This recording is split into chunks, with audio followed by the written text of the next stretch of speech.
बच्चे ज्यादातर पता है गलती क्या करते हैं, अगर मैंने एनटीए अगले साल मान लो फिर से कोई मंत्री मंत्री चेंज हुआ और मुझे मौका मिला मंत्री बनने का या एनटीए के पेपर बनाने का, तो मैं बता रहा हूं एक सवाल ये जरूर डालूंगा मैं जिससे सारे बच्चों की लुटिया डूब जाएगी। ये ऐसे करके मैं आपको दे दूंगा। क्या ये व्हीटस्टोन ब्रिज है? तो भाई देख लो, अभी 2026 के अंदर, अभी 4 अप्रैल, ताजा ताजा गर्मा गर्म, ठंडा भी नहीं हुआ है, ये अभी का सवाल है और इसी मेथड के ऊपर आया है। आवाज कहां तक गई है जी? कहां तक गई? आपको ऐसे लगा ना एक वायर ऐसे आया, एक ऐसे आया, एक ऐसा आया, तो ओवरऑल इस पॉइंट पर देखें तो 4 वायर आके मिल रहा है, चौराहा है ये। क्या है? सड़क का चौराहा है, लेकिन एक्चुअल में चौराहा है नहीं, ये गूगल मैप तुमको गलत दिखा रहा है। कई बार गूगल मैप भैया नुकसान करा देता है ना, तो वही वाला केस यहाँ पर है।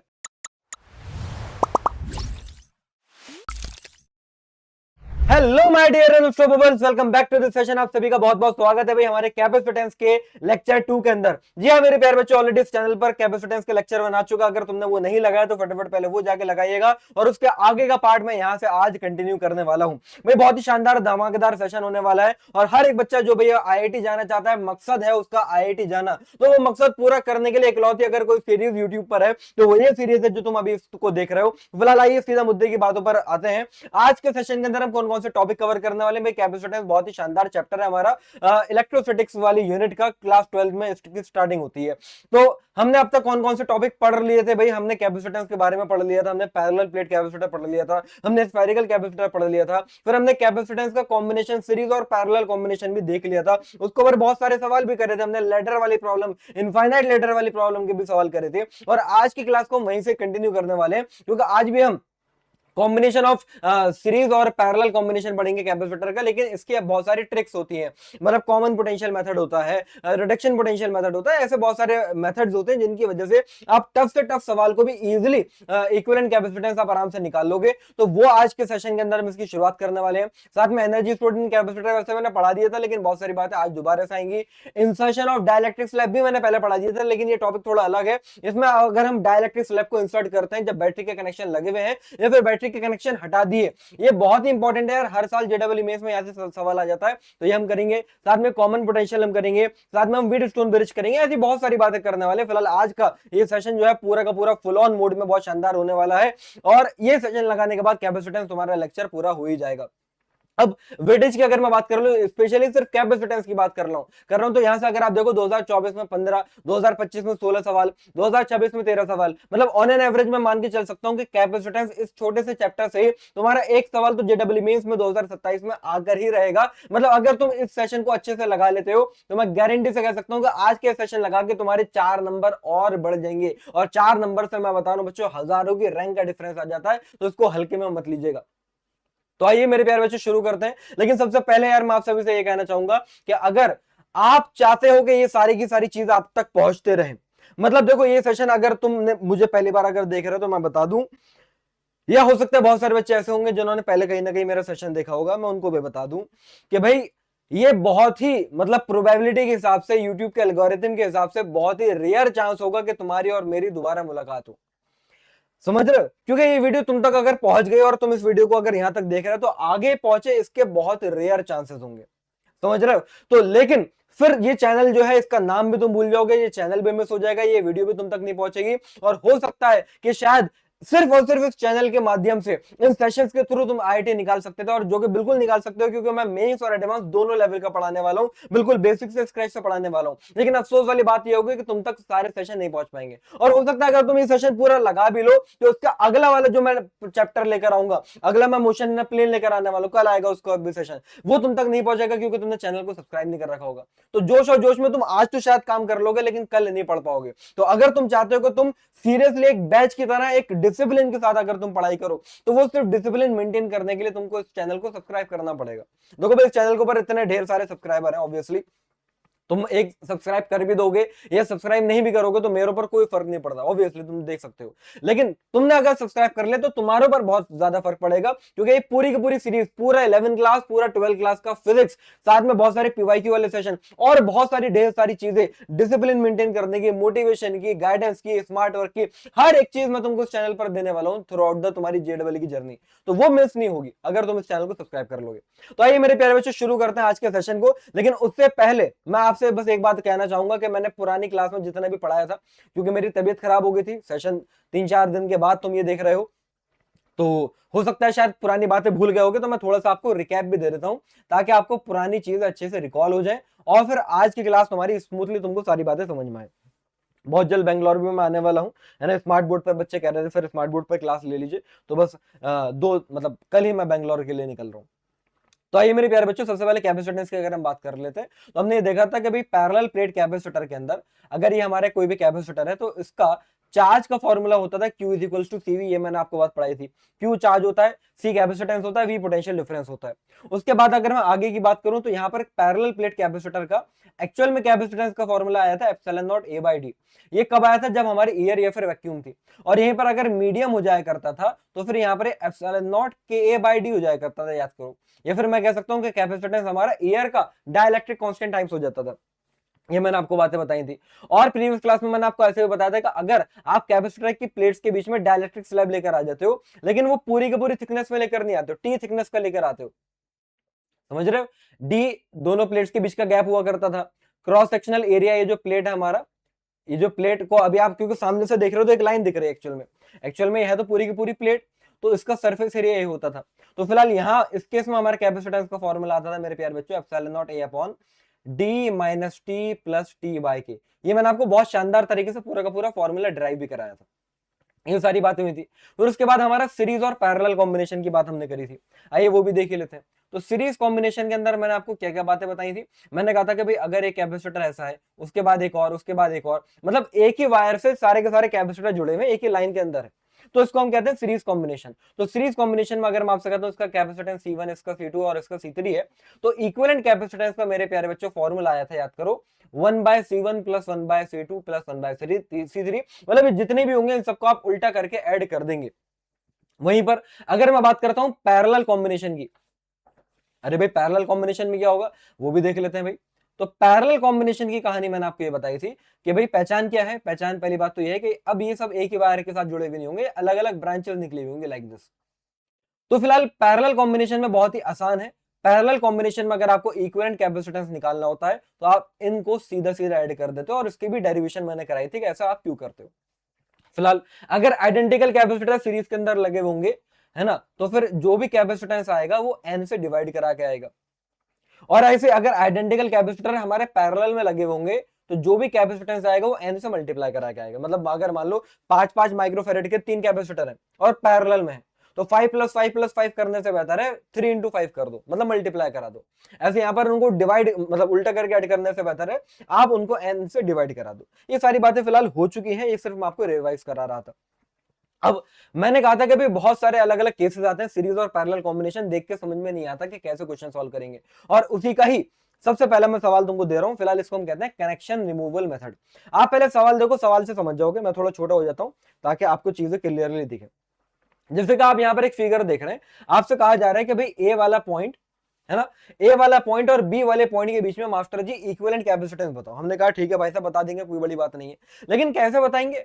अरे समझ में ही नहीं आ रहा कि सीरीज है या पैरेलल है। क्यों समझ में नहीं आ रहा सर? अरे देखो भाई, अगर तुम यहां पर देखो तो ये वाला कैपेसिटेंस और ये वाला कैपेसिटेंस चलो कह सकते हो पैरेलल में है, फिर ये वाला आपस में कायम है, तो समझ में नहीं आ रहा। ये वाला और ये वाला आपस में कायम है, तो समझ में नहीं आ रहा। तो फिलहाल ऐसे सवाल आ जाते हैं, और ये JEE में 2015 का ही सवाल है भाई साहब। तो अब ऐसे सवालों को कैसे सॉल्व करोगे अगर तुमको पता ही नहीं है? तो इसके लिए तुमको ट्रिक चाहिए होंगी। तो अभी मैं आपको जितनी भी बातें बता रहा हूं ना वो एक्चुअल में ट्रिक है, और ट्रिक भी कहना गलत ही रहेगा, एक्चुअल में ये भी कॉन्सेप्ट होता है। तो सबसे पहले जो हमारा कॉन्सेप्ट है उसको हम कहते हैं कनेक्शन रिमूवल मेथड। जी हाँ, अब ये क्या होता है कनेक्शन रिमूवल मेथड मेरे प्यारे बच्चों? कहा जाता है कि अगर आप कोई भी इस टाइप का सर्किट देखें जो कि सिमेट्रिक है, मतलब सर सिमेट्रिक का मतलब यह है कि लेफ्ट साइड राइट साइड के बिल्कुल as it is same mirror image है, तो भाई लाइन ऑफ सिमेट्री से जो भी पॉइंट पास कर रहा होगा वो एक्चुअल में जंक्शन जो है ना, वो हो गई नहीं, आप उस जंक्शन को हटा सकते हैं। ये बात यहां पर इंग्लिश में लिखी हुई है, मैं आपको मतलब अंग्रेजी में नहीं हिंदी में ही बता देता हूं। जैसे कि अगर मैं यहां पर देखूं, मैंने एक लाइन ऑफ सिमेट्री ऐसे बना दी। अभी जो मैंने पिंक वाली लाइन बनाई जरा देखो, क्या इसका लेफ्ट वाला पोर्शन राइट वाले पोर्शन के बिल्कुल समान है? बिल्कुल समान है सर। इसको हम ऐसा कह सकते हैं कि ये मिरर है। अगर ये मिरर है तो जैसा आगे वैसा पीछे दिख रहा है, बिल्कुल सही बात है। तो मैंने आपसे क्या कहा कि जिस भी पॉइंट से लाइन ऑफ सिमेट्री पास हो रही होगी वहां से आप जंक्शन को हटा सकते हो। अभी जंक्शन क्या है? जंक्शन ये एक ऐसा पॉइंट होता है जहां पर बहुत सारे वायर आके मिल रहे होते हैं मेरे प्यारे बच्चों। तो यहां पर अगर आप देखो तो इस पॉइंट पर बहुत सारे वायर आके मिल रहे हैं, तो आप यहां पर जंक्शन को हटा सकते हो। जंक्शन को हटा सकते हो, इसका मतलब क्या हो गया? इसका मतलब ये हो गया, मैं तुमको बताता हूं एक्चुअल में। पता है फिगर क्या होगी? आपको ये लग रहा था कि ये जो वायर है ऐसे आ रहा है ना, और यहाँ पर सारे का मतलब यहाँ पर इस पॉइंट पर 4 वायर आके मिल रहे हैं। आपको तो ऐसे लग रहा था। अरे भाई, आपको ऐसा लगा ना, एक वायर ऐसे आया, एक ऐसे आया, एक ऐसा आया। तो ओवरऑल इस पॉइंट पर देखें तो 4 वायर आके मिल रहे हैं। चौराहा है ये क्या है? सड़क का चौराहा है। लेकिन एक्चुअल में ये चौराहा है नहीं, ये गूगल मैप तुमको गलत दिखा रहा। कई बार गूगल मैप भैया नुकसान करा देता है ना, तो वही वाला केस यहाँ पर है कि तुमको ऊपर से देखने में लग रहा है कि ये चौराहा है, लेकिन एक्चुअल में ये रास्ते अलग अलग है। कैसे अलग अलग है? एक्चुअल में देखो, रास्ते ऐसे निकल कर आएंगे। क्वेश्चन के अंदर जो दे रखा है, क्योंकि हम यहां पर क्या लगा रहे हैं, कनेक्शन रिमूवल मेथड लगा रहे हैं, तो वो अगर मैं लगाऊं तो यहां से मैं कह सकता हूं कि एक्चुअल में ये वायर सिर्फ ऊपर रखा हुआ है। मतलब क्या बात हो गई? देखते जाओ। एक्चुअल में ये वायर बस ऐसे आके और ऐसे चला गया।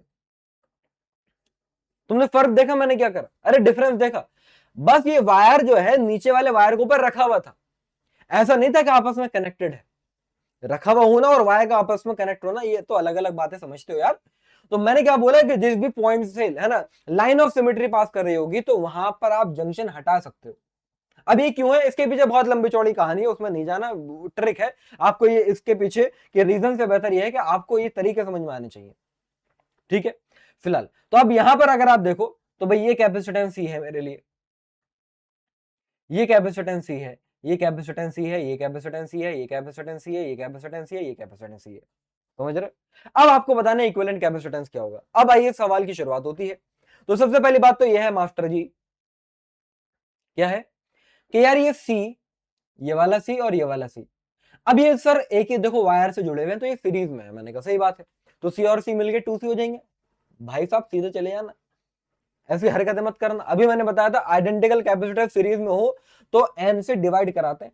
तो ये दो कैपेसिटर हो गए सी और सी, तो इन दोनों का कैपेसिटेंस मिला के C/2 बना।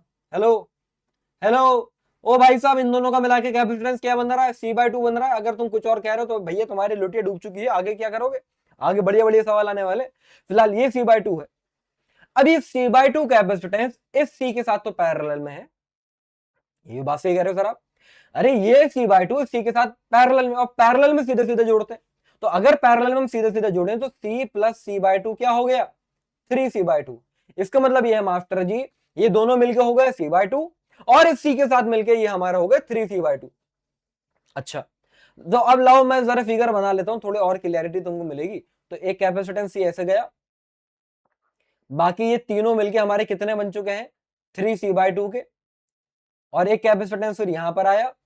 अच्छा नीचे देखो ये C और C, अरे नीचे वाले ए और बी वाले पॉइंट के बीच में ये पूरे दोनों सी और सी आपस में सीरीज में है, तो ये दोनों भी मिलके क्या हो जाएंगे? मास्टर जी C/2 हो जाएंगे। सीरीज में है तो मास्टर जी क्या हो जाएंगे? अरे C/2 हो जाएंगे। तो अब ए और बी पॉइंट के बीच में आपको क्या निकालना है? इक्विवेलेंट कैपेसिटेंस निकालना है। तो कैसे निकालेंगे? अब तो कहानी खत्म है भैया। C, 3C/2 और C ये तीनों के तीनों आपस में कायम है, ये सर सीरीज में है, तो इनका इक्विवेलेंट कैपेसिटेंस कैसे निकालोगे? अब इनको उल्टा करके ऐड करो, अब कोई ट्रिक नहीं लगेगी इस पे।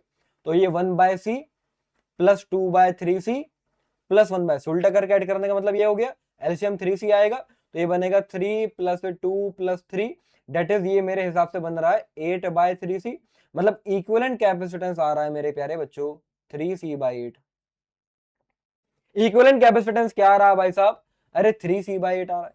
ठीक है, इतनी बात समझ में आ गई सर जी। तो अब आगे चलो, इतनी आ गई है तो ये ऊपर वाली ब्रांच का मिला के कितना आया? 3C/8 आया, और नीचे वाली का कितना है? C/2 है। आपस में काय में है? पैरेलल में है। तो क्या करूं एक्चुअल में भैया? टोटल कैपेसिटेंस जो आएगा भैया पैरेलल में सीधे सीधे ऐड करते हैं, अभी मैंने बात पढ़ाई। तो 3C/8 में आप C/2 ऐड कर दो, एलसीएम लूंगा तो 80 बनेगा, जहां तक मेरी गणित कह रही है। तो ये 3C प्लस 4C हो जाएगा, मतलब ये तो 7C/8 आया। अच्छा, कैपेसिटेंस हमें 2 माइक्रोफेरेड दे रखा था, तो C की जगह पर मैं 2 रख दूंगा, तो 7/8 इंटू 2 माइक्रोफेरेड, तो 2 4 8 गया, और 7 को 4 से डिवाइड कराते हो तो 1.75 आता है। तो 1.75 microfarad, that is option A is the correct answer. अब इसको जरा बहुत अच्छे तरीके से, प्यार से, सुकून से 2-2 बार, 3-3 बार, जितनी बार रिपीट करके देखना पड़े तुम देखना, लेकिन जब तक ये पूरी तरीके से समझ में ना आए, स्टेप बाय स्टेप आगे मत बढ़ना। लेकिन मुझे लगता है कि आ गया होगा, पहली बार में आ गया होगा। और कई बार ऐसा होता है कि पहली बार में नहीं आता, तो ऐसा थोड़ी कि इंसान हिम्मत हार के बैठ जाता है। बार बार ट्राई करो, कोशिश करो, कोशिश करने वालों की कभी हार नहीं होती, है ना। लहरों से डर कर नौका कभी पार नहीं होती। तो कोशिश करो, मेहनत करो। पहली बार में नहीं आ रहा, दूसरी बार में आएगा, दूसरी बार में नहीं आ रहा, तीसरी बार में आएगा, आएगा जरूर, बस लेने वाला होना चाहिए, कॉन्सेप्ट को समझने वाला होना चाहिए। ठीक है, आगे बढ़े। तो फिलहाल ये बढ़िया था, ऐसे ऐसे और भी तगड़े तगड़े सवाल आ जाते हैं। फिलहाल मुझे पहले ही सवाल पर मुझे कमेंट में बताइएगा सारे के सारे बच्चे, क्या आपको ये सवाल समझ आया या नहीं आया। भाई अगर तुम्हें ये सवाल ही समझ नहीं आया तो मैं कह रहा हूं कि तुम मेरा सेशन मत लगाओ, तुम भैया, तुम्हारी और मेरी फ्रीक्वेंसी मैच ही नहीं हो पाएगी। और अगर तुमको ये समझ में आ गया तो ये सेशन फिर तुम पूरा लगाना, तुम्हें बहुत मजा आएगा। लेकिन एटलीस्ट कम से कम 3 बार देखना, अगर किसी को समझ में ना आया ना तो एटलीस्ट 3 बार देखना, पॉज कर करके, फिर ये डिसाइड करना। चले आगे।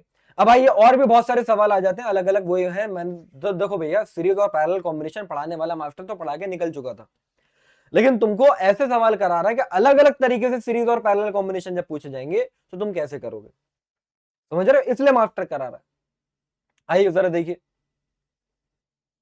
अब देखो मेरे प्यारे बच्चों, होता है कई बार क्या है कि सीरीज और पैरेलल कॉम्बिनेशन अब तुमको पता ही नहीं चल पाएगा, क्योंकि तुमको सर्किट टाइप का डायग्राम दे नहीं रखा होगा। अब वो पता क्या करेंगे, अब वो तुमको ऐसे ऐसे प्लेट्स दे देंगे, है ना, जैसे ये प्लेट, ये पॉइंट ए दिखा दिया, ये पॉइंट बी दिखा दिया, और यहां से वैसे प्लेट्स करके निकाल के दिखाएंगे, और फिर कहेंगे कि भाई कैपेसिटेंस बताओ। तो आइए मैं इसको जरा अपने तरीके से आपको समझाता हूं मैं क्या कहना चाह रहा हूं, ठीक है, और इससे आपको क्लियरिटी आ जाएगी और सारे सवाल भी आराम से बन जाएंगे। थोड़ा सा बड़ा हो लेते हैं। देखो, तो मैं आपसे ये कहना चाह रहा हूं कि सवाल कई बार ऐसे आएंगे कि एक प्लेट ऐसे दे रखी है ए, एक प्लेट और दे रखी है लाइक दिस, और चलो एक और ले लेता हूं। फिलहाल ऐसे करके कुछ भी बना के दे सकते हैं, उनकी मर्जी है ना। और नहीं नहीं भाई, घबराओ मत, तुम्हारा नेट बिल्कुल सही चल रहा है। और बताइए तुम्हारी कैसी चल रही है तैयारी। आई होप अच्छे से तुम पढ़ रहे होगे और सो तो नहीं गए होगे, क्योंकि भैया जब अगर इंसान को दिशा पता नहीं होती, दिशा पटाने की बात नहीं कर रहा हूं मैं एकदम से तुम्हारे दिमाग में कोई और ही आ गया।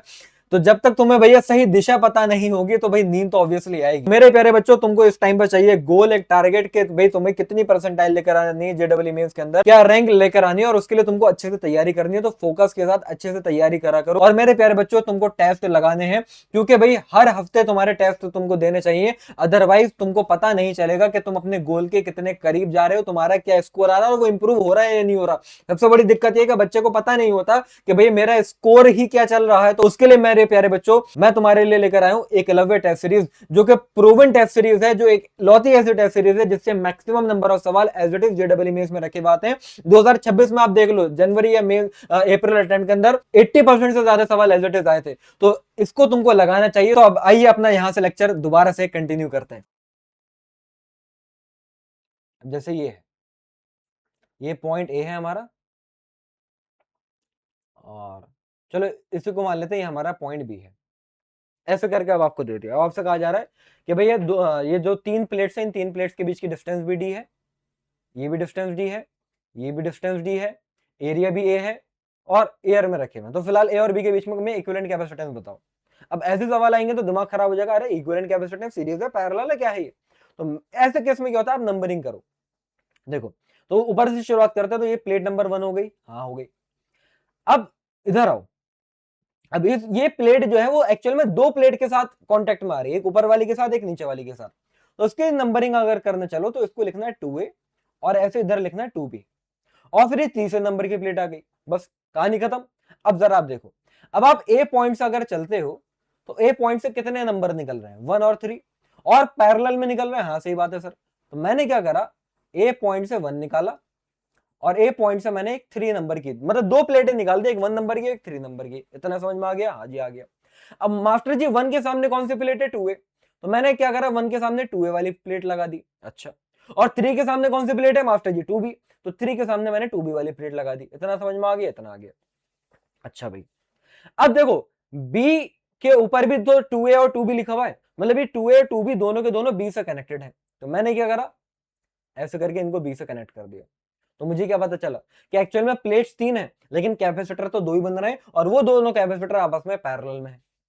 तो इसका भी कैपेसिटेंस अगर सी मान लेता हूं, इसका भी कैपेसिटेंस सी मान लेता हूं, तो इक्विवेलेंट कैपेसिटेंस क्या आ गया, पैरेलल में सीधे सीधे ऐड करते हैं तो c प्लस सी मतलब 2c, और c की जगह पर आप लिख सकते हो epsilon not a by D. ले भाई आंसर आ गया। समझ पा रहे हो, ये मैंने बहुत ही सिंपल से आपको सवाल कराया। अब ऐसे ऐसे भैया यहाँ पर 3 प्लेट थी, 4 हो सकती है, 5 हो सकती है, कितनी भी हो सकती है, लेकिन आप कर सकते हो, आप कर सकते हो। है बात क्लियर? चलें आगे देख लीजिए। अच्छा, कॉम्बिनेशन ऑफ कंडक्टिंग प्लेट्स है, ये भी मैं आपको बता देता हूं। हेडिंग हेडिंग डाल लीजिए, डिस्ट्रीब्यूशन, डिस्ट्रीब्यूशन ऑफ चार्ज। एक ही छोटा सा टॉपिक है, हालांकि वैसे मैंने पहले पढ़ा रखा है, लेकिन आपको याद आ जाएगा अगर आपने मुझसे पहले से पढ़ा है तो, मतलब प्रीवियस चैप्टर अगर तुमने पढ़ा है तो।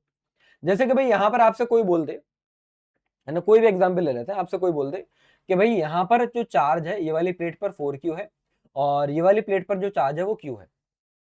ठीक है, ये दोनों अलग अलग प्लेट थी, एक पर चार्ज है 4q और एक पर चार्ज है q। अब ये वाली प्लेट हमारे ए वाले टर्मिनल से जुड़ी हुई है, और ये वाली प्लेट हमारी बी वाले टर्मिनल से जुड़ी हुई है। अब जब आप इन दोनों प्लेट्स को आपस में लाके रखते हैं, तो अब बताओ इनके चार्ज का डिस्ट्रीब्यूशन क्या होगा। तो मैंने आपको पहले भी तो कई बार कराया, चार्जिंग बाय कंडक्शन याद कर रहे हो, मैंने कहा था कि अगर दो बॉडी को आप साथ में टच कराते हैं तो after the touching, after the conduction, उन दोनों बॉडी के ऊपर चार्ज एवरेज हो जाता है। सेम ये भी कुछ कुछ ऐसी कॉन्सेप्ट है कि अगर एक प्लेट के ऊपर चार्ज है 4q और एक प्लेट के ऊपर चार्ज है q, तो आप पहले इन दोनों का एवरेज निकालो। निकाल लेते हैं सर। तो एवरेज जो आएगा, एवरेज क्या आएगा भाई, 4q, है ना, 4q प्लस q बाय 2, तो ये आ रहा है 5q बाय 2, मतलब ऐसे भी तो कह सकता हूं 2.5q, हाँ सर कह सकते हैं। तो याद रखना कैपेसिटर के अंदर क्या होता है कि ये जो एवरेज आता है ये हमेशा जो कैपेसिटर की प्लेट्स हैं उनकी आउटर वॉल का चार्ज होता है। ये हमेशा कैपेसिटर की जो प्लेट्स है उनकी आउटर, देखो ये जो मैं आपको बातें बता रहा हूं ना, ये बातें आप कंपेयर कर लेना, यूट्यूब पर हर कोई नहीं पढ़ाता, कंपेयर कर लेना, तो हो सकता है मेरी कुछ बातें तुमको अलग से लगेंगी, लेकिन बहुत ज्यादा काम की है मेरे प्यारे बच्चों। तुम्हारे लिए पढ़ा रहा हूँ, मेरी आवाज अभी भी बैठी हुई है, तबीयत मेरी सही नहीं थी, लेकिन बहुत दिन हो गए थे, सेशन नहीं आ रहे थे, मैं तुम्हारे लिए कर रहा हूँ, और वो बातें पढ़ा रहा हूँ जो बहुत ज्यादा इंपॉर्टेंट है। तो जरा सीरियसली तुम फोकस के साथ सुनिएगा। तो यहाँ पर 4q पर अगर आप देखो तो 2.5q का चार्ज आउटर वाली वॉल पर आएगा, है ना, ये हमेशा चार्ज ऑन आउटर वॉल आता है एवरेज करके, समझ में आ जाएगा धीरे धीरे। तो यहाँ पर सर जी हम 2.5q लिख दे, हाँ लिख दो भाई, और इधर भी आउटर वॉल पर, मतलब यहां पर भी हम 2.5q लिख दें, हाँ भाई लिख दो भाई। अच्छा, अब जरा मुझे एक बात बताओ, अगर मैं सही कर रहा हूं या गलत कर रहा हूं अभी पता चल जाएगा। भाई इस पूरी प्लेट के ऊपर चार्ज था 4q, जिसमें से 2.5q इधर आ गया, तो बच्चा कितना रह गया, 1.5q, तो अंदर वाली वॉल पर 1.5q आएगा प्लस का। समझ में आ रही है? और जितना कैपेसिटर की प्लेट पर इधर पॉजिटिव होगा उतना इधर नेगेटिव होगा, तो इधर माइनस का 1.5q आएगा। ये भी बात सही है आपकी। अब जरा तुम देखो माइनस का 1.5q और 2.5q अगर तुम ऐड करते हो तो q ही बन गया। हाँ, मतलब हमने सही किया है सर, हाँ मतलब हमने सही किया है मास्टर। तुम्हें समझ में आ रही है मैंने क्या बात करी, कि अगर आपको भैया कैपेसिटर की प्लेट्स के ऊपर चार्ज दे दिया जाए तो आउटर वॉल पर, इनर वॉल पर क्या चार्ज आप इस तरीके से निकाल सकते हो। ये बस मैंने एक मेथड है, मैंने अभी क्या बताया, मैं आपको वो सारी चीजें सिखा रहा हूं जिसमें ट्रिक्स आएंगी, तो अभी ट्रिक वाली चीजें याद रखो। आज की क्लास स्मार्ट क्लास है हमारी भाई, ठीक है, कॉन्सेप्चुअल नॉलेज तो मैं सब कुछ तुमको दे चुका हूं। आइए अब देखो तत्व का एक सवाल करते हैं फटाफट।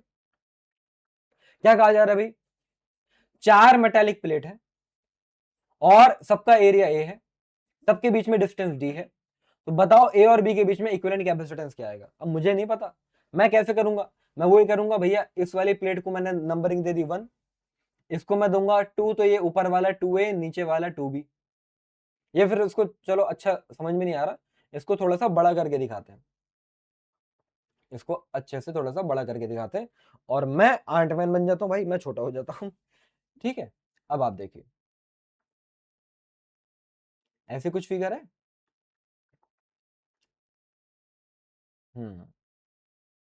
क्या बात है भाई साहब, क्या बात है।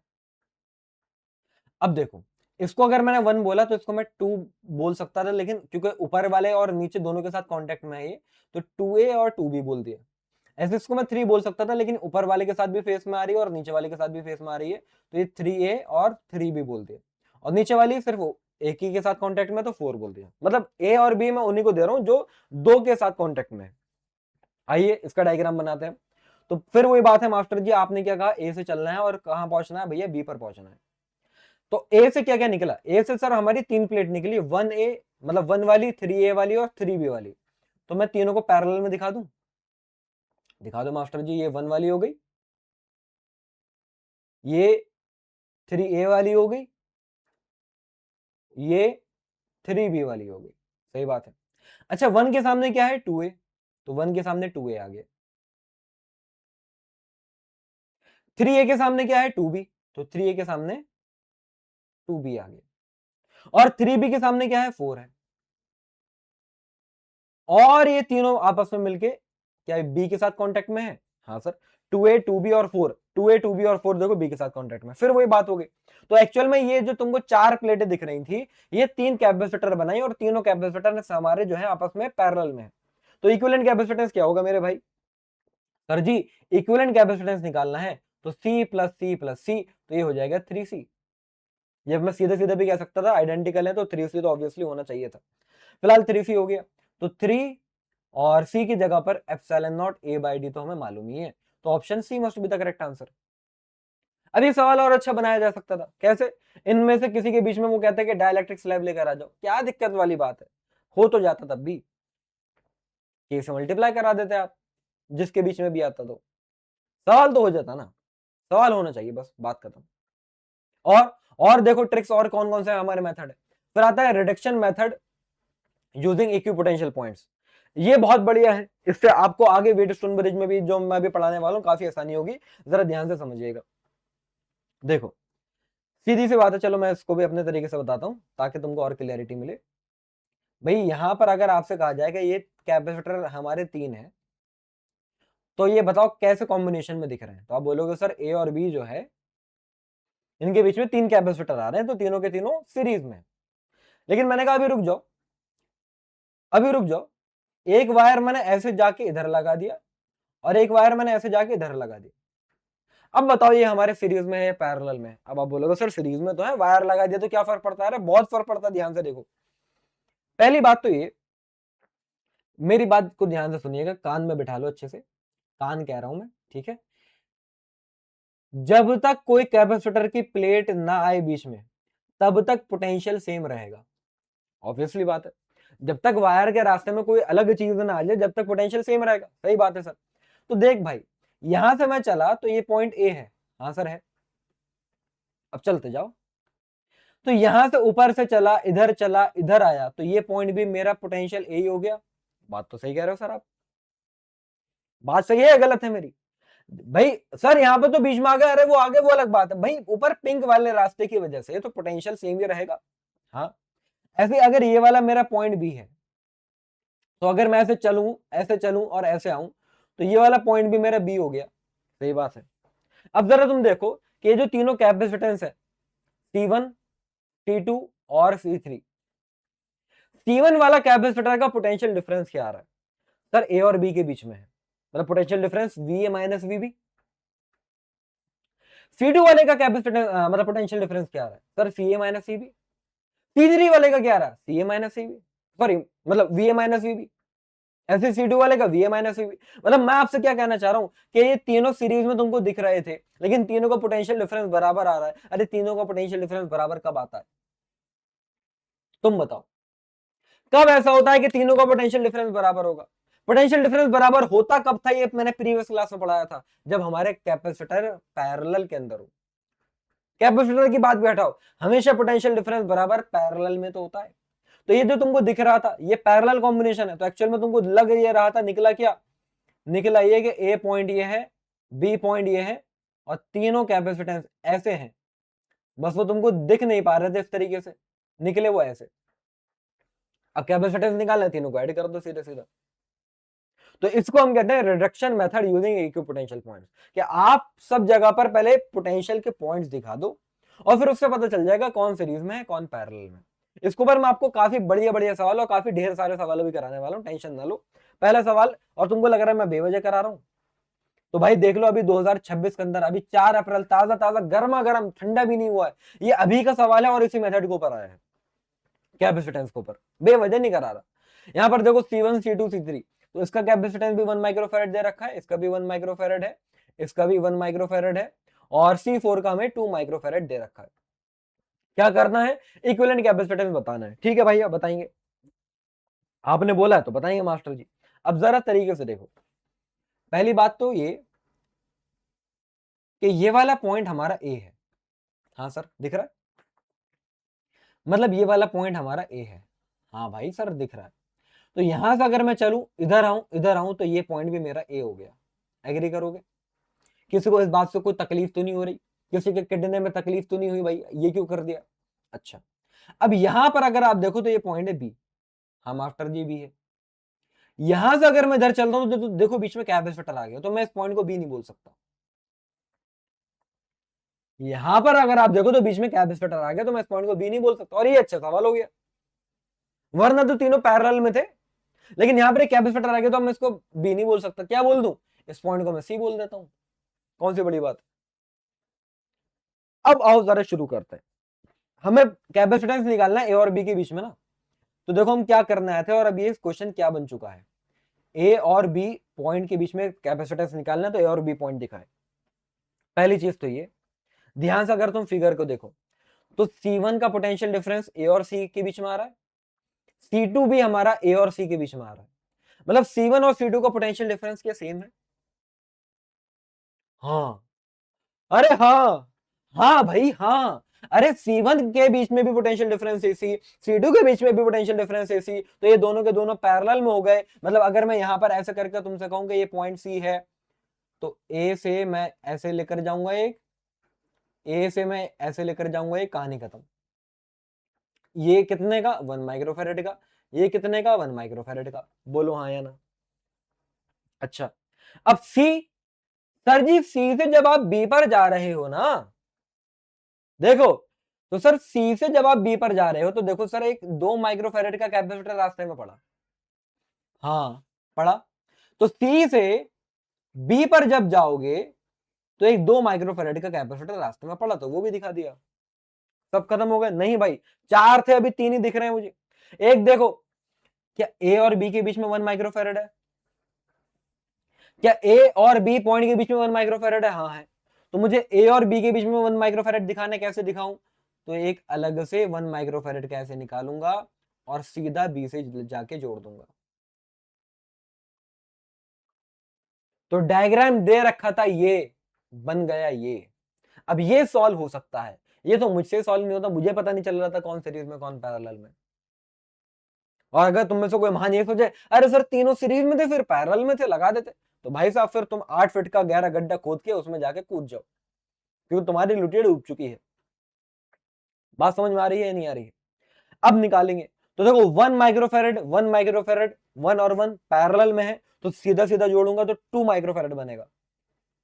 अरे इतना तो यार दिमाग में मजदूरी करो ना, हाथों की मजदूरी करी तो फिर फायदा ही क्या मुझसे पढ़ के। अरे ये 1 और ये 1 मिलके कितना हुआ, 2 माइक्रोफैरेड हुआ, हाँ हुआ। अरे रुको, तुम ऐसे नहीं मानोगे, ले भाई दिखा दिया 2 माइक्रोफैरेड। आगे एक और 2 माइक्रोफैरेड है, और नीचे ये 1 माइक्रोफैरेड है।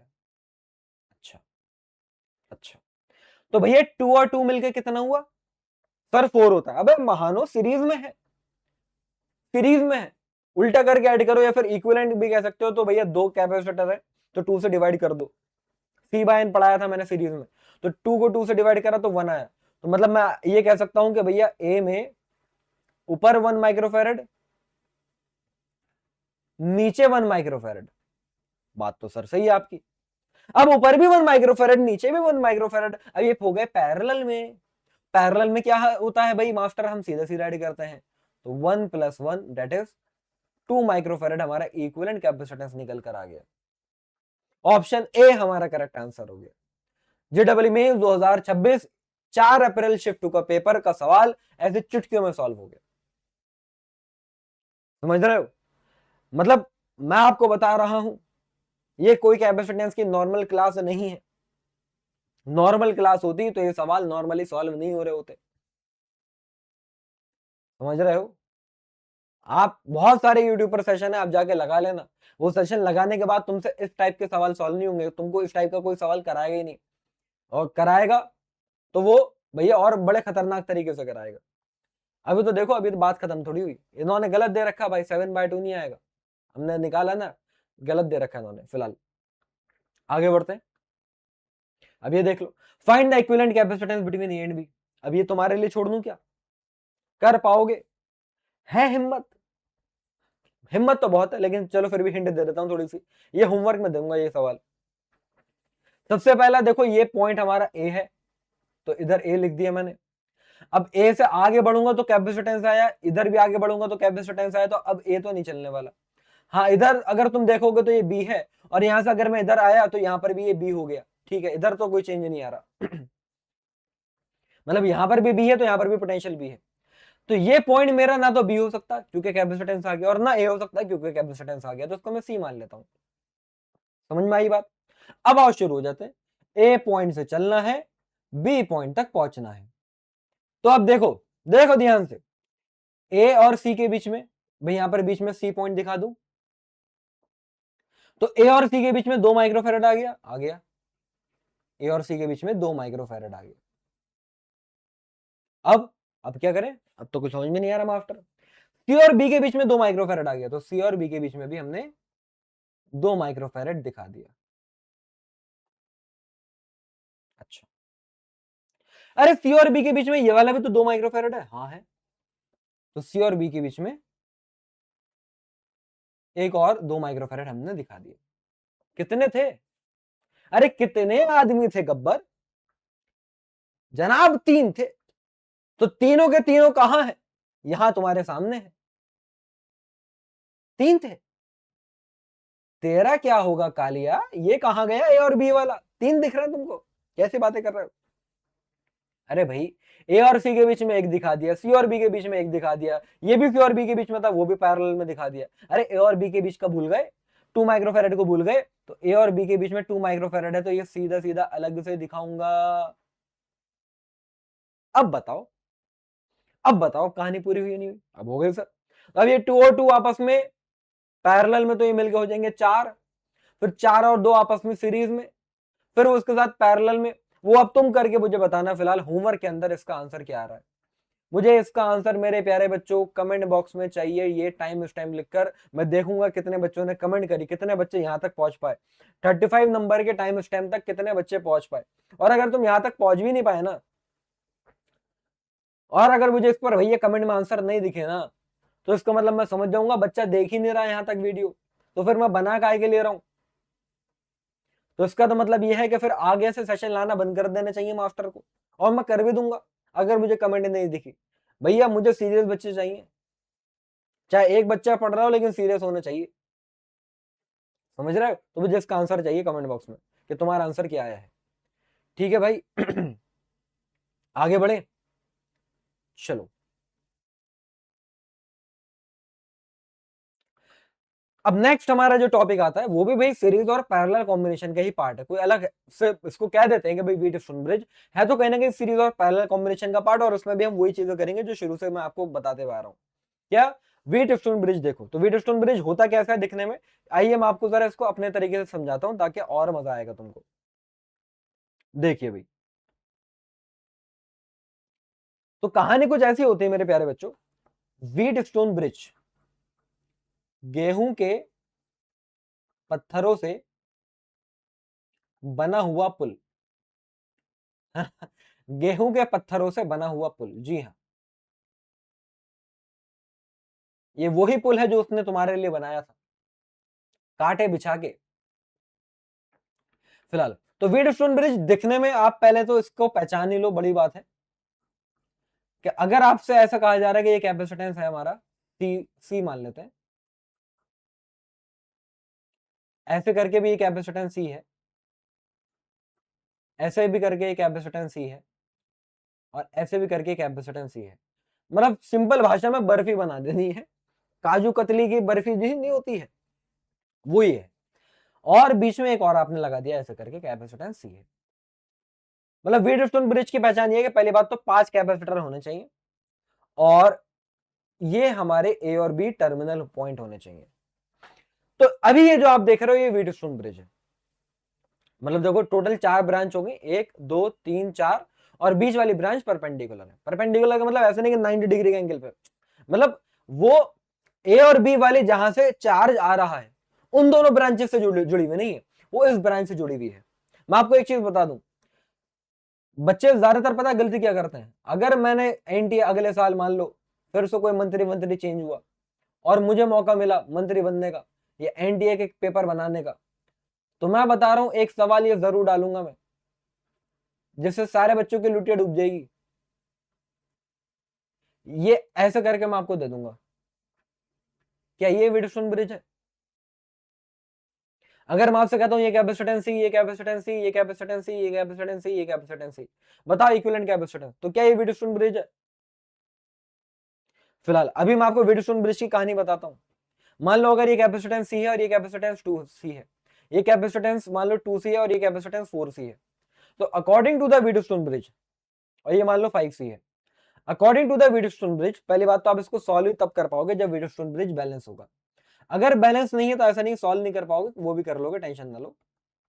अगर व्हीटस्टोन ब्रिज बैलेंस है तो मैं कह रहा हूं इसका ये C1 था, ये C2 था, ये C3 था, ये C4 था और ये C5 था।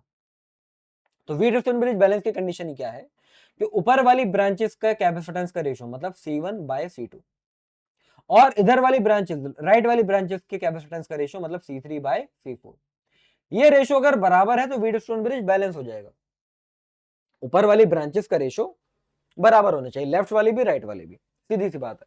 या फिर और आसान बनाऊं, क्रॉस वालों का प्रोडक्ट बराबर होना चाहिए, मतलब ऐसे भी तो कह सकते हैं हम कि C1 C4 का प्रोडक्ट C2 C3 के बराबर आना चाहिए। अगर आ गया तो हम ये बोलेंगे व्हीटस्टोन ब्रिज बैलेंस है। और अगर व्हीटस्टोन ब्रिज बैलेंस हो गया तो फिर ये जो तुम अभी फिगर देख रहे हो ये फिगर चेंज हो जाएगी। ये फिगर पता कैसे हो जाएगी, अब इसमें ये जो तुम्हारी मिडिल वाली ब्रांच है ना तुम इसको हटा दोगे। मतलब अगर ऐसा होता है ना तो ये कॉन्सेप्चुअली ये बात मैं आपको बता सकता हूं कि सी और डी पॉइंट का पोटेंशियल, अगर ऐसी ये वाली कंडीशन हमारी सेटिस्फाई हो गई तो सी और डी पॉइंट का पोटेंशियल बराबर हो जाता है। अब अगर सी और डी पॉइंट का पोटेंशियल बराबर हो गया तो मतलब इनका पोटेंशियल डिफरेंस जीरो, इनका पोटेंशियल डिफरेंस जीरो मतलब चार्ज जीरो। मतलब ये ब्रांच सिर्फ और सिर्फ शोपीस का काम कर रही है, सिर्फ ये दिखने के लिए है, इसका कोई वजूद नहीं है, इसकी कोई औकात नहीं है, इसको हर कोई इग्नोर मारेगा। मतलब तुम्हारी बात नहीं हो रही, कैपेसिटेंस की बात हो रही है सर। आप तो कुछ कुछ ऐसा बोल गए जैसे कि सर मेरी ही बात हो रही हो। नहीं भाई तुम्हारी बात नहीं हो रही है, और अगर तुमको लग रहा है कि तुम्हारी बात हो रही है तो कहते हैं ना कि जहां गड्ढा होता है वहीं पानी भरता है, समझ रहे हो। फिलहाल तो अब यहां पर क्या हो चुका है, ये सी था, ये 2C था, ये 2C था और ये 4C था। तो अब ये देखो सवाल बहुत ही सिंपल हो गया कि क्योंकि हमने बीच वाली ब्रांच हटा दी तो अब ये C और 2C आपस में सीरीज में, ये 2C और 4C आपस में सीरीज में और देन आपस में पैरेलल में, तो तुम यहां से C इक्विवेलेंट इजीली अब निकाल ही लोगे। ये तो हम पीछे सवाल करते हुए आ रहे हैं। फिलहाल मैं आपको क्या बता रहा हूं, ये व्हीटस्टोन ब्रिज था, ये व्हीटस्टोन ब्रिज नहीं है, this is not a Wheatstone bridge. क्यों सर? अरे सर देखो ना, ऊपर सी नीचे से तो ये भी रेशियो 1:1, ऊपर सी नीचे से ये भी रेशियो 1:1। मेरे महान व्हीटस्टोन ब्रिज की क्या कंडीशन मैंने बताई कि बीच वाली जो ब्रांच है वो जहां से चार्ज आ रहा है उनसे कनेक्टेड ना हो, परपेंडिकुलर हो। यहां पर देख परपेंडिकुलर थी, यहां नहीं है। ये तो बड़ा सिंपल है। अरे ये सी और ये सी मिलके क्या हो गया मास्टर जी, ये हो गया ऊपर C/2 सीरीज में। हाँ, और ये बीच में क्या है, ये C है, और ऐसे नीचे क्या हो गया, ये भी C/2 हो गया। तो ये व्हीटस्टोन ब्रिज थोड़ी था। इसका कैपेसिटेंस अब निकाल ही लोगे, C/2 और C इक्विवेलेंट कैपेसिटेंस इसका क्या आ रहा है भैया, सीधे सीधे ऐड कर दो। अगर तो पैरेलल में तो तीनों को सीधे सीधे ऐड कर दो तो ये हमारा 2C आ रहा होगा। तो this is not a Wheatstone bridge, याद रखिएगा। ये बात हर कोई नहीं पढ़ाएगा। अरे पढ़ाना टॉपिक ये था, लेकिन मैं तुमको क्या दिखा रहा हूं, मैं तुमको ये बात दिखा रहा हूं कि तुमको ये दिखने में भी व्हीटस्टोन ब्रिज लग सकता है और फिर तुम्हारा कट जाएगा। सी फॉर कैपेसिटेंस भी और सी फॉर तुम बाकी समझदार हो और क्या, मतलब नंबर नेगेटिव मार्किंग हो जाएगी ना। समझ पा रहे हो मैं क्या कह रहा हूं? और देखो, और कई बार ऐसा होता है कि व्हीटस्टोन ब्रिज होता है और तुमको दिखने में लगता नहीं है वो व्हीटस्टोन ब्रिज है। आइए और जरा तरीके से समझाता हूँ बातों को, थोड़ा सा बड़ा हो जाता हूँ भाई, काफी देर हो गई छोटे बैठे बैठे। हाँ, ऐसा भी देखो कई बार हमें दे दिया जाएगा ऐसे करके, सर ये तो वही है तीनों सीरीज में, अरे रुक तो जा, ये C1 है, ये C2 है, ये C3 है, और देखो ये C4 है। मैंने गलत दिखा दिया भाई, ये C4 है। अरे अरे अरे अरे अरे, और ये C5 है, ये पॉइंट A है, ये पॉइंट B है। अब बताओ इक्विवेलेंट कैपेसिटेंस, वो तो बात की बात है सर, पता तो चले है क्या। तो फिर वही बात है, फिर वही बात है, मैं आपको यहां पर फिर से इक्विपोटेंशियल वाले पॉइंट्स का मेथड लगाऊंगा। फिलहाल ये पॉइंट ए है, हाँ सर है, ये पॉइंट बी है, हाँ जी सर है। क्या इस पॉइंट को बी बोल सकता हूं? नहीं सर, रास्ते में कैपेसिटेंस आ गया, ना ऊपर से ना नीचे से। क्या इस पॉइंट को ए बोल सकता हूं? नहीं बोल सकता। तो क्या करूं, इसको सी मान ले भाई, इसको डी मान ले, दोनों अलग अलग है। तो अब क्या फायदा हुआ सर? फायदा अभी बताता हूँ, फायदा नुकसान बहुत, फायदा नुकसान बहुत देख रहा हो भाई तुम। उसने इतना बड़ा तुमको नुकसान दिया वो नहीं देखा तुमने, मास्टर का फायदा नुकसान देख रहा है। देखो ध्यान से, तो ये ए पॉइंट है, ये बी पॉइंट है। मैंने क्या कहा, मैंने कहा इसको सी मान लो और इसको डी मान लो। सर आप ऐसे क्यों दिखा रहे हो, सुनते जाओ पहले। क्या ए और सी के बीच में कैपेसिटर है? हाँ है, दिखा दो। ए और सी के बीच में हमने कैपेसिटर दिखा दिया, C1, ठीक है। क्या ए और डी के बीच में भी एक कैपेसिटर है? हाँ सर, ऊपर वाली ब्रांच है C4, तो दिखा दे भाई। तो ये भी हमने दिखा दिया, C4। अब इधर आओ, सर सी और डी के बीच में C2 है, सी और डी के बीच में C2 है, लो जी दिखा दिया। सर जी सी और बी के बीच में, सी और बी के बीच में देखो C5 आ रहा है, हाँ तो रहा भाई C5। और मास्टर जी बी और डी के बीच में C3 आ रहा है, तो बी और डी के बीच में C3 दिखा दिया। क्या बन गया ये, क्या बन गया ये? व्हीटस्टोन ब्रिज, ये भी व्हीटस्टोन ब्रिज हो गया। अब आगे की कहानी तुम समझदार हो कि ऊपर का रेशो इधर का रेशो बराबर होंगे तो बीच वाले को गायब कर लो। अब तुम्हारे दिमाग में अगर ये सवाल आता है कि मास्टर जी अगर रेशो बराबर नहीं होंगे तो क्या होगा, तो भाई इक्विवेलेंट कैपेसिटेंस निकालने का उस टाइम पर फिर थोड़े अलग तरीके होंगे, और वो अलग तरीके अच्छे से तुमको समझ में आएंगे जब तुम पढ़ोगे कहीं ना कहीं किरचॉफ लॉ, और किरचॉफ लॉ करंट इलेक्ट्रिसिटी में आएगा। फिलहाल वो हम यहां पर भी लगा सकते हैं, तो वो जब वहां पर पढ़ोगे तो और क्लियरिटी मिलेगी।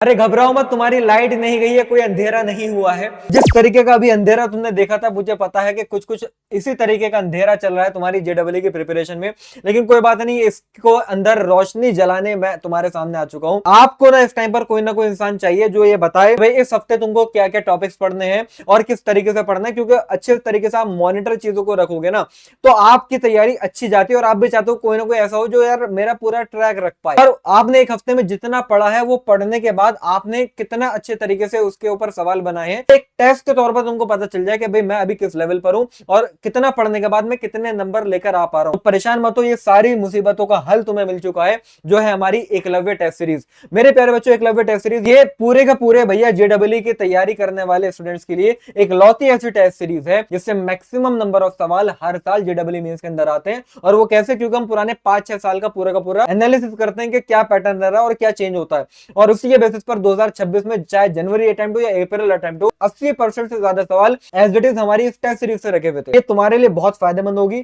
तो मैं चाहूंगा हर एक बच्चे इस टेस्ट सीरीज को जरूर लगाए। आइए अब यहां से अपना लेक्चर कंटिन्यू करते हैं, ठीक है। फिलहाल मैंने आपको पूरी की पूरी कहानी व्हीटस्टोन ब्रिज की अपने तरीके से बता दी है, बाकी अब ज्यादा आपको लोड लेना नहीं है, जितना मैंने पहले पढ़ा दिया है उतना अच्छे से कर लो। बस मास्टर के ऊपर पूरा यकीन रखो यार, मास्टर जितना करा रहा अगर तुम उतना कर लोगे तो भैया जितने तुमको नंबर चाहिए फिजिक्स में आउट ऑफ 180 प्लस आके रहेंगे तुम्हारे जेडब्ल्यू मेंस में। ना आया तो मेरे पास आ जाना भाई कि सर आपसे पढ़ा था नहीं आए, बस ईमानदारी से तुम सारे सेशन लगा लो और जितना कह रहा हूं उतना एटलीस्ट कर लो, समझ रहे हो। अब जैसे ये सवाल है, अब यहाँ पर ये 12 वोल्ट की तुम्हारी बैटरी लगी हुई है, अब आपसे कहा जा रहा है कि भाई चार्ज ऑन 4 माइक्रोफेरेड कैपेसिटर बनाओ। अभी ये तुम्हारा सही से सवाल बना ही नहीं। देखो यहाँ पर भी 3 माइक्रोफेरेड है, या 8 माइक्रोफेरेड है, या 6 माइक्रोफेरेड है। सवाल को सही से बनाना सीखो। देखो भैया, ये पॉइंट ए दिखा रहा हूं और ये पॉइंट बी दिखा रहा हूं। अब ये ए और बी पॉइंट जो है ये बैटरी से जुड़े हुए हैं, तो फिगर मैं अपने तरीके से बनाऊंगा ना। अरे फिगर तो मैं वही बनाऊंगा ना जो मुझे पसंद है, ये थोड़ी है कि जो तुम्हें पसंद है वो फिगर बना के बैठूंगा मैं। समझ रहे हो। अरे इस डायग्राम वाली फिगर की बात हो रही है, तुम क्या समझ रहे हो। फिलहाल अब इधर देखो, ये 3 और 6 आपस में सीरीज में है मास्टर, हाँ है। तो इक्विवेलेंट कैपेसिटेंस सीरीज में मैंने ये भी कहा था कि उल्टा करके ऐड करो, या फिर C1 C2 upon C1 plus C2 ये वाला फॉर्मूला लगा दो। तो 3 इंटू 6 अपॉन 3 प्लस 6 ये आ रहा है भैया हमारा 2, ये आ रहा है हमारा 2। मतलब ये 3 और 6 मिलके 2 बन गए। हाँ ऊपर 1 है नीचे 2 है, मतलब जब तुम ऐसे दिखाओगे तो ये 1 माइक्रोफेरेड, और ये नीचे ऐसे दिखाओगे तो ये हमारा 2 माइक्रोफेरेड।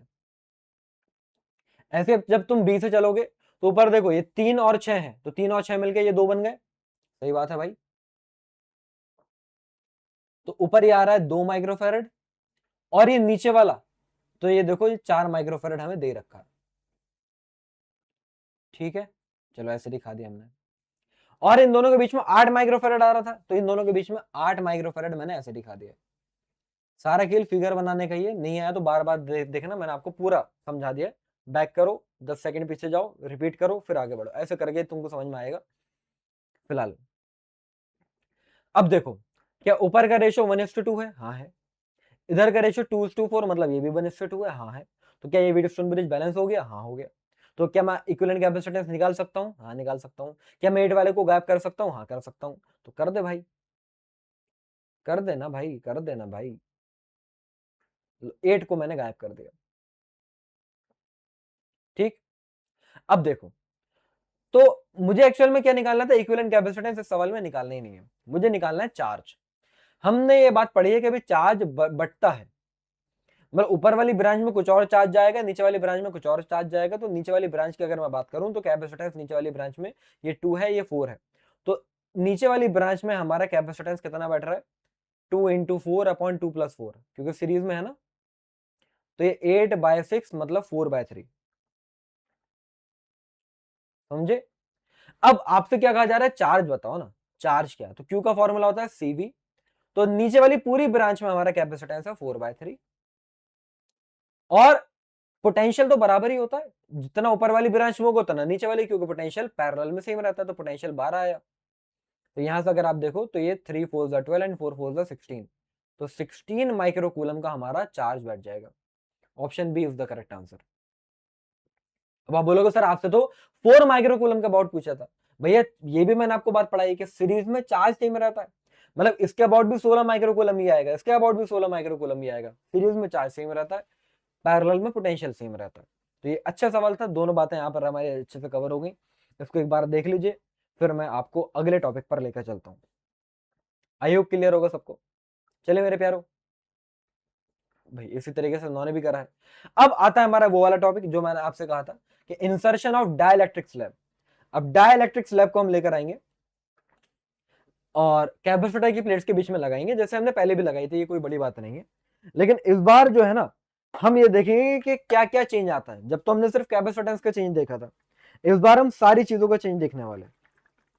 तो फटाफट हेडिंग डाल लीजिए, इसको भी हम बढ़िया से करते हैं। मैं थोड़ा पानी पी लूं भाई, गला बैठ रहा है मेरा। ओहो हो। तबीयत ठीक नहीं हो पा रही बच्चों, दुआ करो। मास्टर का ऐसा लग रहा है आखिरी वक्त आ चुका है, 1 हफ्ता हो गया तबीयत खराब होते हुए यार।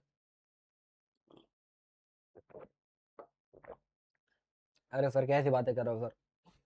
सर आपका गला बैठा तो आपको आखिरी वक्त अपना दिखाई देने लगा। जी हाँ, मुझे अपने सारे कुकर्म दिखाई देने लगे बच्चों, 1 हफ्ते से बेड पर लेटे लेटे।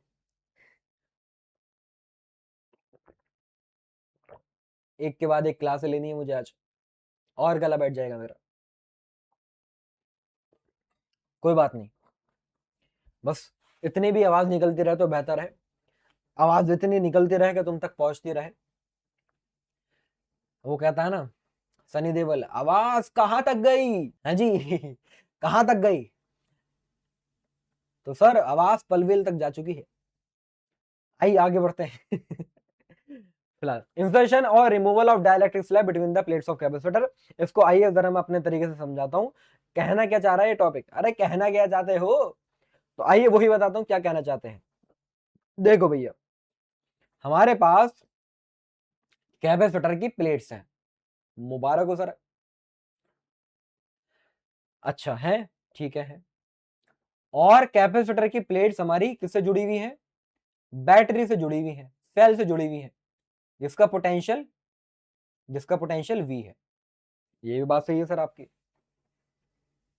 ये भी बात सही है, सुनते जाओ।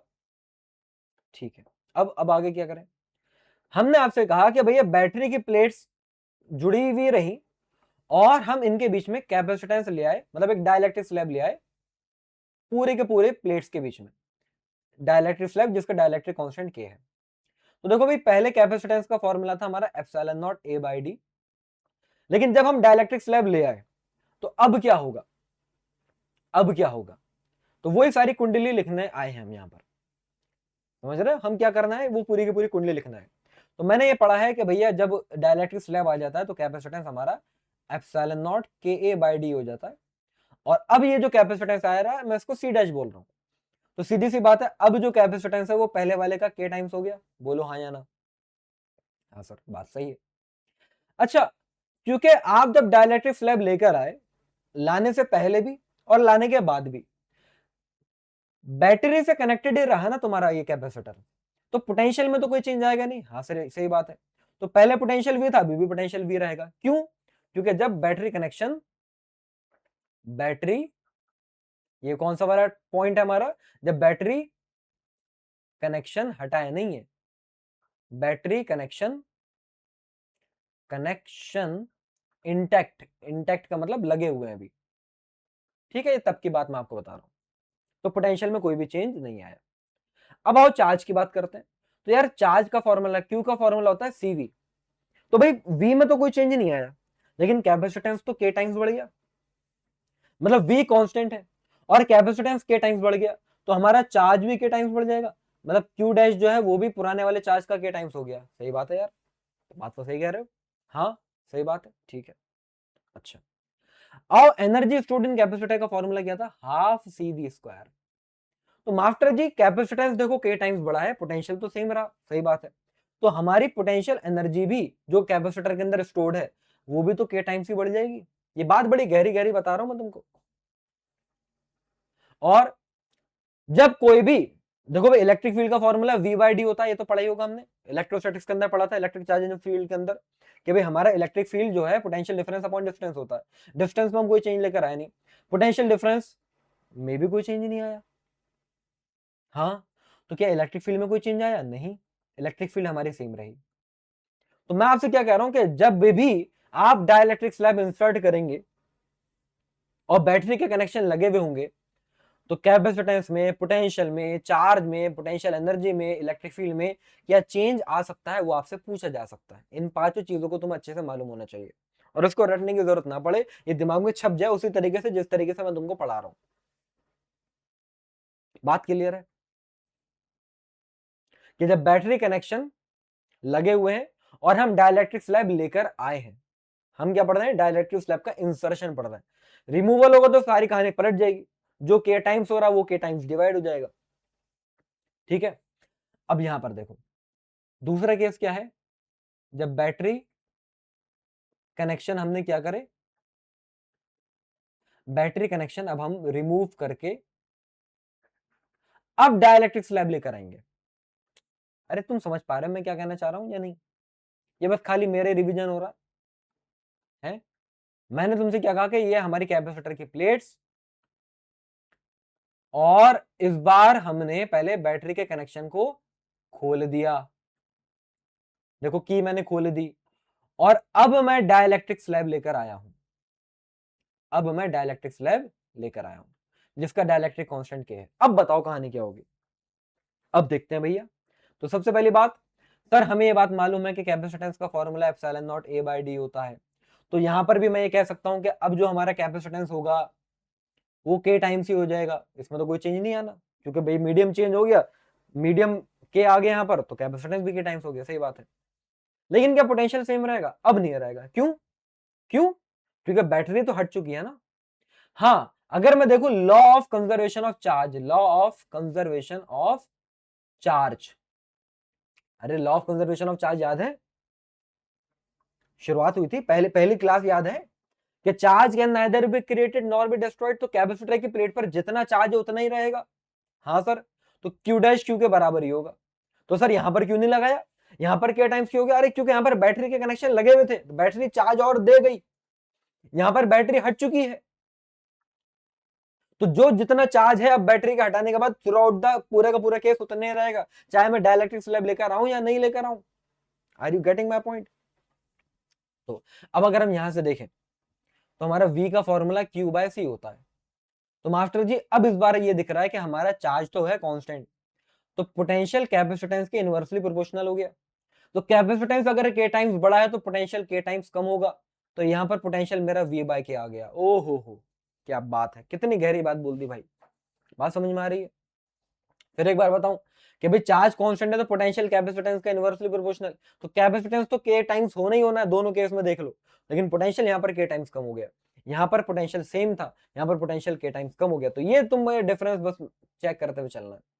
अब आओ एनर्जी की बात कर ले, एनर्जी की बात कर लो भाई। पोटेंशियल एनर्जी का formula half C V square होता है, हाफ सी वी स्क्वायर, मतलब सी डैश वी डैश का स्क्वायर। तो सी डैश का मतलब क्या है? के सी, और वी डैश का मतलब क्या है? वी बाय के, तो ये वी स्क्वायर बाय के स्क्वायर। तो यहां से अगर हम देखें तो हमारी जो पोटेंशियल एनर्जी आ रही है वो हाफ सी वी स्क्वायर का, हाफ सी वी स्क्वायर का के टाइम्स डिवाइड में आ रही है, मतलब यू डैश जो आ रहा है वो यू बाय के आ रहा है। तुम समझ पा रहे हो? मैं छोटा हो जाता हूं फिर तुमको और दिखेगा। यू डैश जो आ रहा है वो क्या आ रहा है? यू बाय के आ रहा है। अच्छा इलेक्ट्रिक फील्ड की बात कर ले भाई, इलेक्ट्रिक फील्ड का फॉर्मूला वी बाय डी होता है, तो पोटेंशियल डिफरेंस अगर के टाइम्स कम हो गया तो इलेक्ट्रिक फील्ड भी तो के टाइम्स कम हो जाएगी, तो इलेक्ट्रिक फील्ड ई बाय के हो गई। तो फिर वही बात है कि बैटरी के कनेक्शंस को हटाने के बाद अगर तुम डाइलेक्ट्रिक स्लैब इंसर्ट करोगे तो फिर इन पांचों चीजों में ये चेंज आएगा। ये जो मैं अभी आपको स्लाइड पर दिखा रहा हूं ना, मैं बता रहा हूं ये बहुत ही ज्यादा इंपॉर्टेंट है, जेडब्ल्यूएमएस में पूछा जाएगा ये, पूरे पूरे चांसेस है, ये पूरी स्लाइड बहुत ज्यादा इंपॉर्टेंट है, अच्छे से इसको देख लीजिए फिर हम आगे बढ़ेंगे। चले मेरे प्यारो, तो ये सारी बातें यहां पर बताने की कोशिश करी गई है जो कि मैंने आपको पहले ही बता दी। आइए सवालों पर आते हैं। कहा जा रहा है एक पैरेलल प्लेट कैपेसिटर है, डाइलेक्ट्रिक स्लैब उसमें 3 डाइलेक्ट्रिक कांस्टेंट वाला है, और whole space between the plate is charge to a certain potential and isolated. Isolated का मतलब समझ रहे हो? पहले वी पोटेंशियल से चार्ज करा, फिर उसके बाद आइसोलेट कर लिया, आइसोलेट कर लिया मतलब बैटरी के कनेक्शन हटा दिए। मतलब कौन सा वाला केस है? बैटरी कनेक्शन रिमूव वाला केस है, ठीक है। तो बैटरी कनेक्शन रिमूव वाला केस क्या था सर? हमारा चार्ज जो है वो सेम रहेगा, हमारा कैपेसिटेंस जो है वो के टाइम्स हो जाएगा, हमारी जो पोटेंशियल है वो के टाइम्स कम हो जाएगी, हमारी जो पोटेंशियल एनर्जी है वो भी के टाइम्स कम हो जाएगी, ये सारी बातें हमें मालूम है। तो अभी अगर हम देखें तो भाई क्योंकि 3 डाइलेक्ट्रिक कांस्टेंट वाला स्लैब है, तो अभी इनिशियल वाले केस में जिसको मैं U1 डैश कह देता हूं, तो हमारा पोटेंशियल एनर्जी आएगी U बाय 3। क्लियर है? अब आगे क्या कहा जा रहा है? कहा जा रहा है कि अब अगर आपने 3 डाइलेक्ट्रिक कांस्टेंट वाला स्लैब निकाल के 2 डाइलेक्ट्रिक कांस्टेंट वाला स्लैब डाल दिया तो अब पोटेंशियल एनर्जी क्या आएगी? तो वही बात है भाई, सिंपल सी बात है, पहले 3 से डिवाइड करा था 2 से डिवाइड करते भाई, ठीक है, इतना क्लियर है। क्या कह रहे हैं? रेशियो बताओ, the ratio of energy stored in capacitor later to that initially. तो बाद में क्या हुई और पहले क्या थी? तो पहले थी U1 और बाद में हुई है U2, तो बाद में क्या हुई वो ऊपर रखना है और पहले क्या थी वो नीचे रखना है ना, क्योंकि इसको बाद में बोला गया, मतलब इनिशियल वाली बाद में बोले गए ना, इनिशियल नीचे आएगा फाइनल ऊपर आएगा। तो U2 डैश ऊपर आना है, मतलब ये U by 2, divided by u by 3 होगा। u से u कट जाएगा, 3 ऊपर जाएगा, 2 नीचे आएगा, तो ये 3/2 हो जाएगा। मतलब ऑप्शन बी फॉर बेगम should be the correct answer. अच्छे से इसको एक बार देख लीजिए, बी फॉर बेगम इज द करेक्ट आंसर। अब ये आपसे कुछ भी पूछ सकते थे, आपसे कैपेसिटेंस का रेशो पूछ लेते, आपसे चार्ज का रेशो पूछ लेते, आपसे इलेक्ट्रिक फील्ड का रेशो पूछ लेते, कुछ भी पूछ सकते थे। फिलहाल तरीका आपको समझ में आना चाहिए।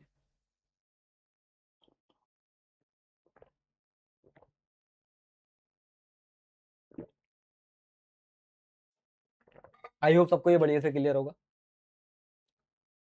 बिल्कुल सही, देख लो भाई। अब ये देखिए, ये बहुत शानदार टॉपिक है, इसको भी मैं आपको अपने तरीके से पढ़ाऊंगा, जिसको हम कॉमन पोटेंशियल मेथड भी कहते हैं। ठीक है, जरा तरीके से समझिएगा। इसमें क्या होता है कि हम दो कैपेसिटर को आपस में अगर कनेक्ट करते हैं तो क्या होगा, इसको बड़े अच्छे अच्छे सवाल आते हैं। फॉर एग्जाम्पल, हम आपको सीधी सी बात है, हेडिंग डालते हैं पहले, कॉमन पोटेंशियल। तो देखो बात क्या हो रही है, बात यह है कि हमारे पास कैपेसिटर की प्लेट है लाइक दिस, और इसका कैपेसिटेंस है हमारा C1, और मान लो इसका पोटेंशियल है V1। ठीक है, आपने इसको लाके जोड़ा एक दूसरी कैपेसिटर की प्लेट से, मतलब दूसरे कैपेसिटर से, जिसका कैपेसिटेंस है C2 और जिसका पोटेंशियल है V2। अब बताओ क्या ये चीज ऐसी रहेगी? मतलब अगर दो अलग अलग चार्ज बॉडी, दोनों का पोटेंशियल अगर अलग अलग है और तुम उनको ऐसे इस तरीके से जोड़ दो, तो क्या ऐसे ही रहेगा? नहीं भाई, हमने ये बात देखी है कि हमारा चार्ज फ्लो करता है higher potential to lower potential. याद करो वर्क डन का फॉर्मूला क्या आता था, charge into potential difference V2 minus V1। तो हमारा चार्ज फ्लो करेगा हायर पोटेंशियल से लोअर पोटेंशियल पर, और ये चीज जब तक होती रहेगी जब तक दोनों पोटेंशियल बराबर नहीं हो जाते। मतलब अभी आप जो जो देख रहे हैं पिंक वाला कैपेसिटर और येलो वाला कैपेसिटर, अगर ये दोनों अलग अलग कैपेसिटेंस के हैं या सेम भी मैटर नहीं करता, लेकिन अगर ये दोनों अलग अलग पोटेंशियल पर है, तो भाई अगर इनिशियली इस पर चार्ज था Q1 और फाइनली इस पर चार्ज था Q2, तो इनके चार्ज का ट्रांसफर होगा, और कहां से कहां होगा मुझे नहीं मालूम, हायर पोटेंशियल से लोअर पोटेंशियल होगा, और होता रहेगा जब तक दोनों का पोटेंशियल बराबर नहीं हो जाता। और जब उनका पोटेंशियल बराबर हो जाएगा, दोनों का पोटेंशियल बराबर हो जाएगा, उसी पोटेंशियल को हम कहते हैं कॉमन पोटेंशियल। उसी पोटेंशियल को हम क्या कहते हैं मेरे प्यारे बच्चों? कॉमन पोटेंशियल कहते हैं। तो अब कहानी देखो क्या है भाई, पहले वाली कैपेसिटर की प्लेट पर चार्ज था C1V1, दूसरे वाले कैपेसिटर की प्लेट पर चार्ज था C2V2। ये बात हो रही हमारी इनिशियली, इनिशियली यही कहानी थी। अब फाइनली कहानी क्या होगी? तो हमने ये माना कि भाई दोनों कैपेसिटर की प्लेट्स पर अब कैपेसिटेंस C1 है, पोटेंशियल हो गया VC, और ऐसे इधर कैपेसिटेंस C2 है और पोटेंशियल इसका भी हो गया VC, मतलब पोटेंशियल सेम हो गया। तो अब फाइनली चार्ज क्या हो गया? तो अगर मैं देखूं पहले वाले पर, तो Q1 डैश लिखते हैं C1 और पोटेंशियल हो गया VC, और दूसरे वाले के लिए अगर मैं लिखूं तो C2 पोटेंशियल हो गया VC। अब from the law of conservation of charge, वही बात जो मैंने अभी आपको पीछे पढ़ाई कि charge can neither be created nor be destroyed. तो भाई टोटल चार्ज पहले कितना था? Q1 प्लस Q2, और अब बाद में कितना है? Q1 dash plus Q2 dash. तो ये तो बराबर ही होगा ना, ये अलग अलग होगा? बराबर ही होगा मास्टर। तो अगर ऐसा मेरे भाई, तो Q1 प्लस Q2 का मतलब क्या है? अरे C1V1 प्लस C2V2, और Q1 डैश का मतलब क्या है? C1VC plus C2VC। तो यहां से अगर मैं VC निकाल लेता हूं, तो ये C1V1 plus C2V2 divided by C1 plus C2 आ गया। ये हमारे कॉमन पोटेंशियल का फॉर्मूला हमने आपको ड्राइव करा के दे दिया।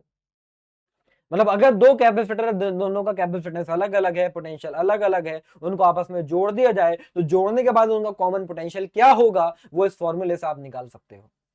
अब इस फॉर्मूले को जरा लगाने का तरीका भी सीख लेना भाई। अगर ऊपर वाले की पॉजिटिव प्लेट नीचे वाले की पॉजिटिव से, और इसकी नेगेटिव और इसकी नेगेटिव इस तरीके से जुड़ी हुई है, तो फॉर्मूला ये है। लेकिन अगर कहानी कुछ ऐसे हो जाए कि ऊपर वाले की पॉजिटिव नीचे वाले की नेगेटिव से जुड़ी हुई है और ऊपर वाले की नेगेटिव नीचे वाले की पॉजिटिव से, तो उस केस में हमारे कॉमन पोटेंशियल का formula C1V1 minus C2V2 upon, एक सेकंड यार, यहां पर C2 आता, सॉरी, अपॉन में C1 प्लस C2। नीचे तो भाई पॉजिटिव रहेगा, बस ऊपर आप साइन बदल देना, समझ रहे हो? नीचे पॉजिटिव रहेगा, बस ऊपर बीच में साइन माइनस का आ जाएगा। और वो भी क्यों आ जाएगा, ऑब्वियसली समझने वाली बात है कि एक पॉजिटिव है, एक का चार्ज भाई Q1 डैश प्लस होगा तो हो सकता है Q2 डैश माइनस हो, तो इसलिए यहां पर नेगेटिव का साइन आया। इतनी बात याद रख पाओगे, बाकी पूरा फॉर्मूला मैंने ड्राइव करा दिया। अच्छा एक चीज और देख ले, जब इतनी बातें हो चुकी हैं तो एक बात और कर ही लेते हैं। लो मैं छोटा हो जाता हूं, इतनी बात कर ली तो ये भी बात कर ही लेते हैं। भाई इनिशियली हमारी एनर्जी क्या थी भाई, पहले वाले की हाफ C1V1 स्क्वायर और दूसरे वाले की हाफ C2V2 स्क्वायर। एग्री करते हो इस बात से? हाँ सर। और इधर फाइनली एनर्जी क्या हो जाएगी अब? तो मास्टर जी अब दोनों का पोटेंशियल तो हो गया सेम, तो अगर मैं इसकी लिखूंगा तो हाफ C1VC स्क्वायर और हाफ C2VC स्क्वायर, तो मैं क्या करता हूं, हाफ हाफ C1 और C2 को मैं ले लेता हूं कॉमन, तो half C1 plus C2 into VC square हो जाएगा। Are you getting my point? मैं क्या कर रहा हूं कि इधर half C1VC square half C2VC square में VC स्क्वायर कॉमन ले लिया हमने एक्चुअल में, तो half C1 plus C2VC square. तो पहले पोटेंशियल एनर्जी ये थी, बाद में पोटेंशियल एनर्जी ये आ रही है आफ्टर द कॉमन पोटेंशियल। तो आपसे पता क्या पूछेंगे, आपसे पूछेंगे कि पोटेंशियल एनर्जी का चेंज बताओ या फिर कितनी एनर्जी का लॉस है। तो अगर आपसे बोले कि भाई एनर्जी का लॉस बताओ, तो आप क्या करोगे, फाइनल में से इनिशियल को माइनस करोगे। अब यहां पर अच्छा खासी बड़ी गधा मजदूरी होने वाली है। क्यों होने वाली है?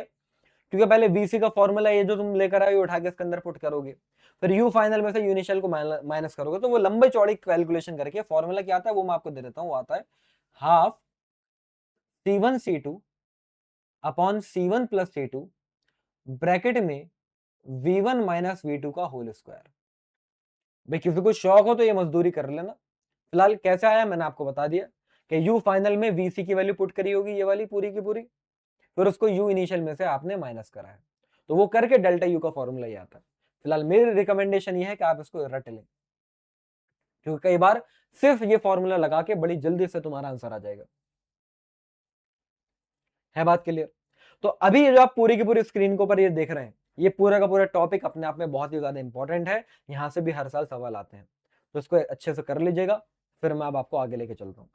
वही सारी बातें हैं, देखो यहाँ पर फॉर्मूला लिखा हुआ भी है जो मैंने भी आपको बताया, साइन वाली बात भी मैंने आपको बता दी। अब देखो 2026 JEE मेंस अप्रैल अटेम्प्ट में अभी आया हुआ ताजा ताजा सवाल एक बार फिर से आप सॉल्व करने चलिए। क्या कहा जा रहा है देखते हैं। तो दे आर सेइंग दैट भाई हमारे पास एक स्फीयर है जिसका कैपेसिटेंस है 100 माइक्रोफेरेड, सॉरी 100 पिकोफेरेड। एक सेकंड, हाँ तो भाई इसमें क्या कहा जा रहा है कि एक स्फीयर है जिसका कैपेसिटेंस है 100 पिकोफेरेड, ठीक है, और 100 वोल्ट का पोटेंशियल है। तो सीधी सी बात है C1 मुझे दे रखा है 100 पिकोफेरेड, पिकोफेरेड का मतलब 10 की पावर माइनस 12, तो सीधी सी बात है 10 की पावर माइनस 10 फेरेड हो गया। और V1 कितना है, V1 मुझे दे रखा है 100 वोल्ट, ठीक है। कहा जा रहा है इसको मैंने कनेक्ट करा एक दूसरे अनचार्ज मेटेलिक स्फीयर, तो अनचार्ज मेटेलिक स्फीयर है मतलब चार्ज नहीं है, तो वो है 0 वोल्ट का। तो आपसे क्या कहा जा रहा है, then the total energy stored in the, total change in energy stored आपको ये बताना है, मतलब एनर्जी स्टोर्ड में कितना चेंज आ रहा है। बता देंगे भाई, ये तो कोई बड़ी बात ही नहीं है भाई। आपसे एक्चुअल में डेल्टा यू पूछा जा रहा है, तो फॉर्मूला क्या था, हाफ C1C2 अपॉन में C1 plus C2 V1 minus V2 का होल स्क्वायर। देखो मैंने पूरा आपको तरीका बता दिया है, या तो आप इनिशियल एनर्जी निकालो, फाइनल एनर्जी निकालो, उनको माइनस करो, या फिर आसान फॉर्मूले में वैल्यू पुट करो। अब देखो क्या होगा भाई, आपसे कहा जा रहा है combined capacitance of the sphere is 200 picofarad, मतलब दूसरे वाले का कैपेसिटेंस भी मैं 100 पिकोफेरेड मान सकता हूं, तभी तो कंबाइंड कैपेसिटेंस कह रहे हैं 200 पिकोफेरेड है, मतलब C1 C2 बराबर ही हो गए। हाँ, और दूसरी बात आइडेंटिकल बोला ही है ऑब्वियसली, तो कैपेसिटेंस तो बराबर हो गई। तो यहाँ पर देखो अब हाफ C1 C2 का मतलब 10 की पावर -10 इंटू 10 की पावर -10, या फिर मैं इनको ऐसे लिख दूं ना, अभी ये दोनों बराबर ही है तो C इंटू सी, और नीचे C1 प्लस C2 मतलब ये हो जाएगा 2C। V1 माइनस V2 को होल स्क्वायर, तो 100 माइनस V2, दूसरे का तो पोटेंशियल 0 था, स्क्वायर कर दो। तो यहां से आप देखो एक C से एक C कट गया, मतलब C कट गया, मतलब कैपेसिटेंस कट गया भाई, क्या समझ रहे हो तुम। तो ये हो जाएगा C/4 इंटू 10 की पावर 4। C कितना था, 10 की पावर -10 बाय 4 इंटू 10 की पावर, नहीं नहीं, C तो था 10 की पावर -10 ना, तो 10 की पावर -10 इंटू 10 की पावर 4। तो ये हिसाब जहां तक मुझे लग रहा है 1/4 इंटू 10 की पावर -6 आ रहा है, या फिर देखें तो हम ये 0.25 हो जाएगा इंटू 10 की पावर -6। एक पॉइंट अगर मैं शिफ्ट कर देता हूं तो ये 2.5 इंटू 10 की पावर -7 जूल्स हो जाएगा। सही बात है, तो अल्फा की जगह पर 2.5 आना है, अल्फा की वैल्यू 2.5 हो गई, that is 5/2, option B is the correct answer. तो कितना सिंपल सवाल हो गया भाई, आपको C1 V1 दे दिया, C2 V2 दे दिया, आपने बस पोटेंशियल एनर्जी के फॉर्मूले में पुट करा, आंसर आया। JEE मेंस के सवाल इतने इजी लेवल पर सॉल्व मैं तुमको करवा सकता हूं, सिर्फ वैल्यू पुट करके, कुछ नहीं करना है इसके अंदर, कुछ दिमाग नहीं लगाना है। हाँ, अगर दिमाग लगाना चाहो तो उसको इस तरीके से कर सकते थे जैसे यहाँ पर इन्होंने सॉल्यूशन में करवाया है, ये भी देख लो। पहले इन्होंने हाफ C1 V1 स्क्वायर लगा के इनिशियल एनर्जी निकाली, फिर इन्होंने कॉमन पोटेंशियल निकाला 50 वोल्ट, समझ रहे हो, फिर उसके बाद इन्होंने फाइनल एनर्जी निकाली half C1 plus C2 into VC square, ये करके आया। फिर बात वही है, दोनों का डिफरेंस करा। क्यों करनी इतनी मजदूरी, क्यों करनी, मजदूर थोड़ी पैदा हुए थे, सीधा सीधा कर लो। और देखो, अब जैसे ये है, दो आइडेंटिकल पैरेलल प्लेट कैपेसिटर है और दोनों को सीरीज में लगाया गया, तो एक कैपेसिटर ये, एक कैपेसिटर ये, दोनों आइडेंटिकल है, मतलब दोनों का कैपेसिटेंस C और C मान लेता हूं, सीरीज में लगाया गया है 100 वोल्ट के सेल के साथ। लगा दिया मास्टर जी, आपने कहा हमने लगा दिया। अब आगे क्या हुआ, आगे ये हुआ सर जी कि एक के बीच में हमने slab of dielectric constant 3 insert कर दिया। अब बैटरी लगी हुई है, बीच में हम एक स्लैब लेकर आ गए जिसका डाइलेक्ट्रिक कांस्टेंट 3 है, तो ऑब्वियसली इसका कैपेसिटेंस 3C हो गया। ये तो पढ़ाया मैंने तुम्हें, बैटरी जब लगी हुई हो या नहीं भी लगी हुई हो मैटर नहीं करता, कैपेसिटेंस तो 3C हो गई होगा। हाँ सर हो गया। अच्छा, अब क्या करें, अब बताओ दोनों के अबाउट पोटेंशियल डिफरेंस कितना है। अरे बहुत सीधी सी बात है, हमने ये देखा कि जब बैटरी के कनेक्शन लगे हुए होते हैं, बैटरी के कनेक्शन जब लगे हुए होते हैं तो कैपेसिटेंस 3 गुना बढ़ जाता है, तो पोटेंशियल 3 गुना कम हो जाएगा। पढ़ाई थी ये बात। जब बैटरी के कनेक्शन लगे हुए होते हैं तो मेरा V डैश जो है, एक सेकंड मैंने कुछ गलत कह दिया क्या, पहले देख तो लें, बैटरी के कनेक्शन लगे हुए हैं हटा दिए हैं।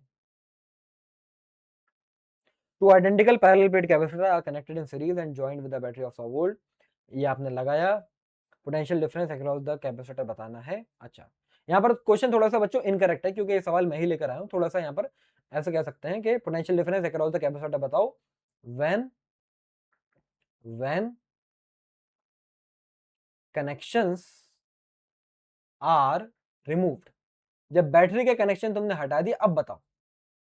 तो देखो पहली बात यह है, जब आपने ऐसे करके की खोल दी, अब बताओ कि हमारा इनके अबाउट पोटेंशियल डिफरेंस क्या आएगा।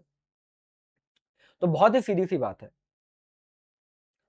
बैटरी के कनेक्शन हटाओ या नहीं हटाओ, ये नहीं भी लिखा हुआ था तो भी ये सवाल हो सकता था, बस ये कि तुम लोगों को दिक्कत होती। भाई आप ये देखो, जनरली हमारा पोटेंशियल का फॉर्मूला क्या होता है, Q/C होता है, मतलब अगर सीरीज में है तो चार्ज सेम है ना, अगर सीरीज में है तो चार्ज सेम है, एग्री करते हो, हाँ करते हैं सर।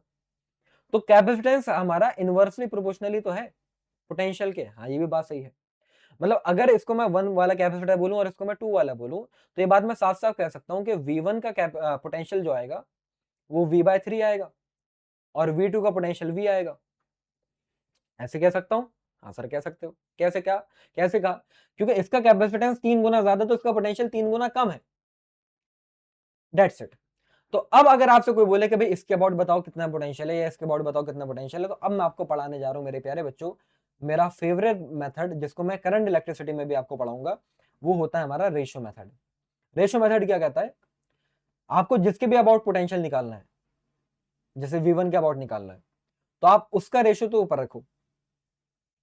मतलब देखो इसको ऐसे भी तो कह सकता था कि इसका पोटेंशियल अगर मतलब V1/V2 का रेशियो क्या आ रहा है, V1/V2 का रेशियो आ रहा है 1:3।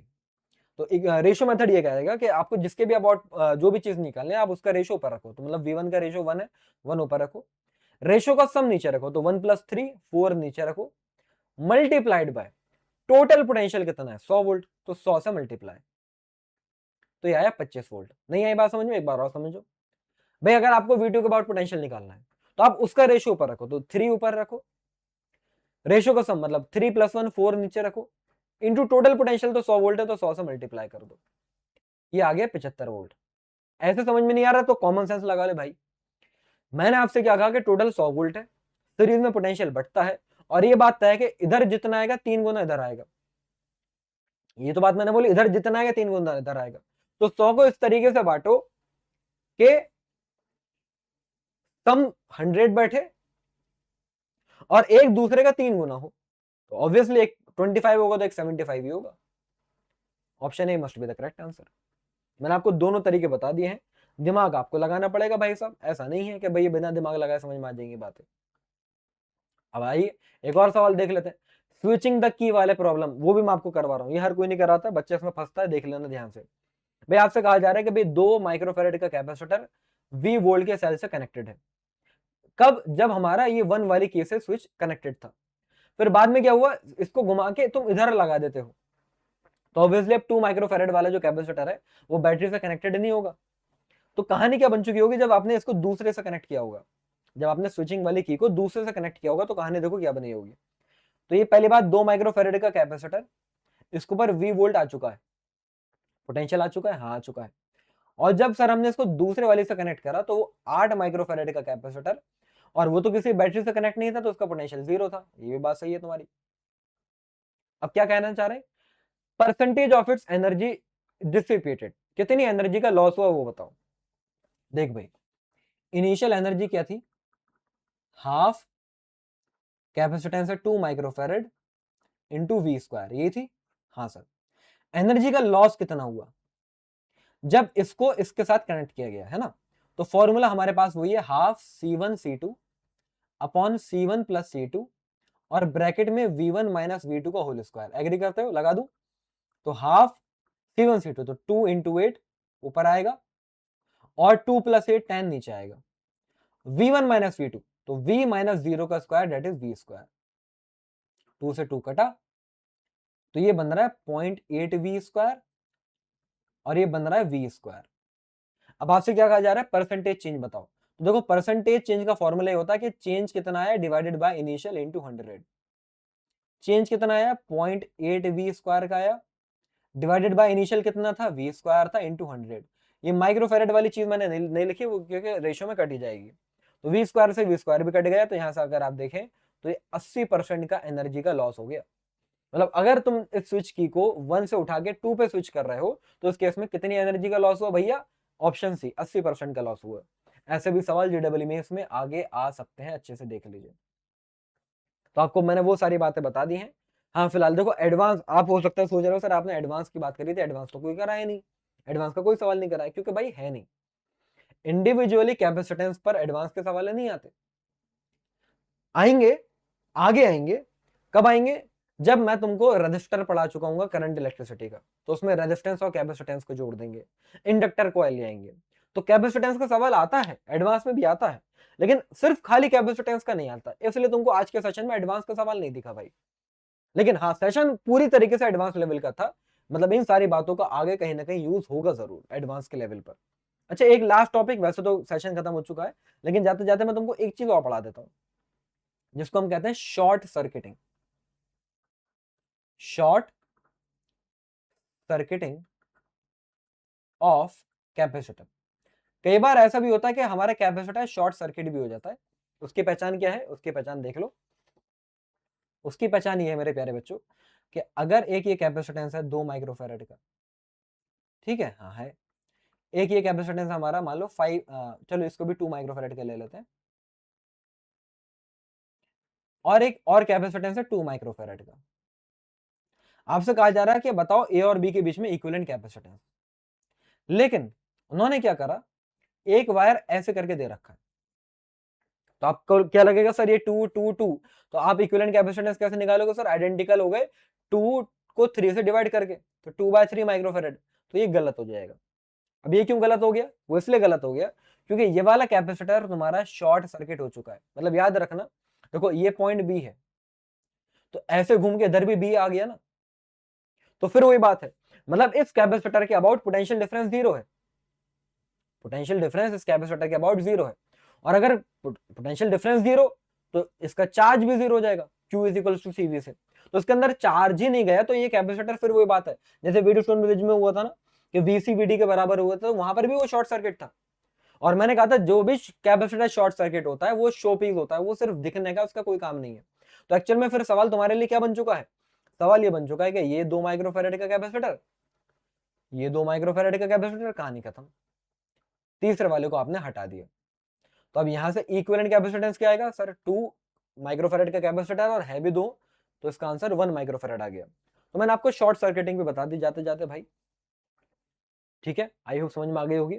अब आइए जितना भी मैंने आपको पढ़ाया है आज के सेशन के अंदर एक बार वो भी बढ़िया से मैं आपको समराइज करा देता हूं।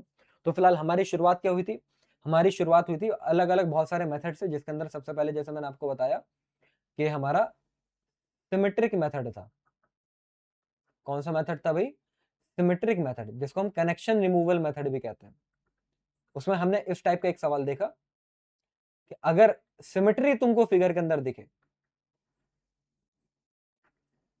ठीक है, अगर सिमेट्री तुमको फिगर के अंदर दिखे लाइक दिस कि लेफ्ट और राइट बराबर है, तो ये जो पॉइंट आप देख रहे हो, तो एक्चुअल में ये पॉइंट कनेक्टेड नहीं है, ये पॉइंट अलग है, ये पॉइंट ऐसे करके अलग है, और फिर आप इसका कैपेसिटेंस निकाल लेते हैं। उसके बाद मैंने आपको इक्वी पोटेंशियल मेथड भी पढ़ाया, इक्वी पोटेंशियल मेथड भी मैंने आज आपको पढ़ाया, जिसमें आप क्या कैसे देखते हो कि अगर जैसे कि 3 कैपेसिटेंस आपको दे रखे थे और आपको लग रहा था ये सीरीज में है, लेकिन उन्होंने ऐसे करके वायर लगा दिए, तो ये पैरेलल में होगा, कैसे, क्योंकि ये ए है तो ये पॉइंट भी ए, तो ये फिर ये पॉइंट भी ए हो गया, क्योंकि जब तक वायर सेम पोटेंशियल सेम, अगर कोई कैपेसिटर बीच में नहीं आ रहा। ऐसे अगर देखो ये पॉइंट बी है तो ऐसे सीधा आते हुए ये भी हमारा बी हो गया, तो तीनों के तीनों कैपेसिटर का पोटेंशियल डिफरेंस ए बी हो गया, तो ये हमारे पैरेलल में निकल आए। फिर मैंने आपको और क्या पढ़ाया, फिर मैंने आपको व्हीटस्टोन ब्रिज पढ़ाया आज। व्हीटस्टोन ब्रिज में क्या होता है भाई, व्हीटस्टोन ब्रिज की पहचान कि हमारे ओवरऑल 5 कैपेसिटर लगे हुए होते हैं, इस काजू कतली के फॉर्मेट में वो होने चाहिए, और शर्त यह है कि बैटरी के कनेक्शन से जो कनेक्टेड वाले पॉइंट है उन पे नहीं, बाकी के जो दोनों कनेक्शन है उनके बीच में एक ब्रांच है, तो ये हमारा व्हीटस्टोन ब्रिज बन जाता है। और इसकी पहचान यही है कि भाई अगर ये बैलेंस है तो C1 C2 और C3 C4, तो पहचान सीधी सी है, क्रॉस मल्टीप्लाई वालों का product C1 C4 C2 C3 के बराबर आना चाहिए, बात खत्म। तो अगर ऐसा है तो फिर ये तुम बीच वाले को गायब कर दोगे, फिर ये सीरीज में और आपस में पैरेलल में हो जाता है। उसके बाद फिर मैंने आपको क्या पढ़ाया, उसके बाद मैंने आपको पढ़ाया भाई insertion of dielectric slab, insertion of dielectric slab. तो इसके अंदर मैंने आपको क्या बात बताई, इसके अंदर मैंने आपको ये बात बताई कि अगर बैटरी लगी हुई है, अगर बैटरी हमारी कनेक्टेड है, और इधर मैंने आपको क्या बात बताई कि अगर बैटरी हमारी हमने हटा दी है और फिर डाइलेक्ट्रिक स्लैब को लेकर आया, तो देखो क्या चेंजेस हमने देखने को मिले। पहली बात तो ये कि कैपेसिटेंस दोनों के सेम रहे, मतलब मैं इधर आ जाता हूं, कैपेसिटेंस दोनों के कैसे हो गए, के टाइम्स हो गए, इधर भी के टाइम्स हुआ और इधर भी के टाइम्स हुआ। हाँ, पोटेंशियल हमारा इधर क्योंकि बैटरी लगी हुई है तो पोटेंशियल सेम रहेगा, और इधर बैटरी हटा दी गई है तो चार्ज सेम रहेगा। तो यहां पर अगर आप देखोगे तो फिर हमारा चार्ज जो है, क्यू का फॉर्मूला सी भी होता है, तो चार्ज यहां पर हमारा के टाइम्स हो गया था, और यहां पर हमारा पोटेंशियल के टाइम्स कम हो गया था। और चार्ज की वजह से यहां पर अगर आप देखो तो फिर हमारी एनर्जी जो है हाफ सी वी स्क्वायर का फॉर्मूला, तो एनर्जी भी के टाइम्स हो गई थी, और यहां पर एनर्जी हमारी के टाइम्स कम हो गई थी, मतलब के से डिवाइड हुआ। यहाँ पर क्योंकि पोटेंशियल सेम रहा तो इलेक्ट्रिक फील्ड भी सेम रही, यहाँ पर पोटेंशियल के टाइम्स कम हो गया तो हमारी इलेक्ट्रिक फील्ड भी के टाइम्स कम हो गई थी। तो ये सारी की सारी बातें बहुत ही ज्यादा इंपॉर्टेंट है। और फिर उसके बाद मैंने आपको क्या पढ़ाया, लास्ट में आके मैंने आपको कॉमन पोटेंशियल वाला टॉपिक भी बताया, ये भी देख लीजिए। तो कॉमन पोटेंशियल जिसको मैं वीसी बोलता हूं,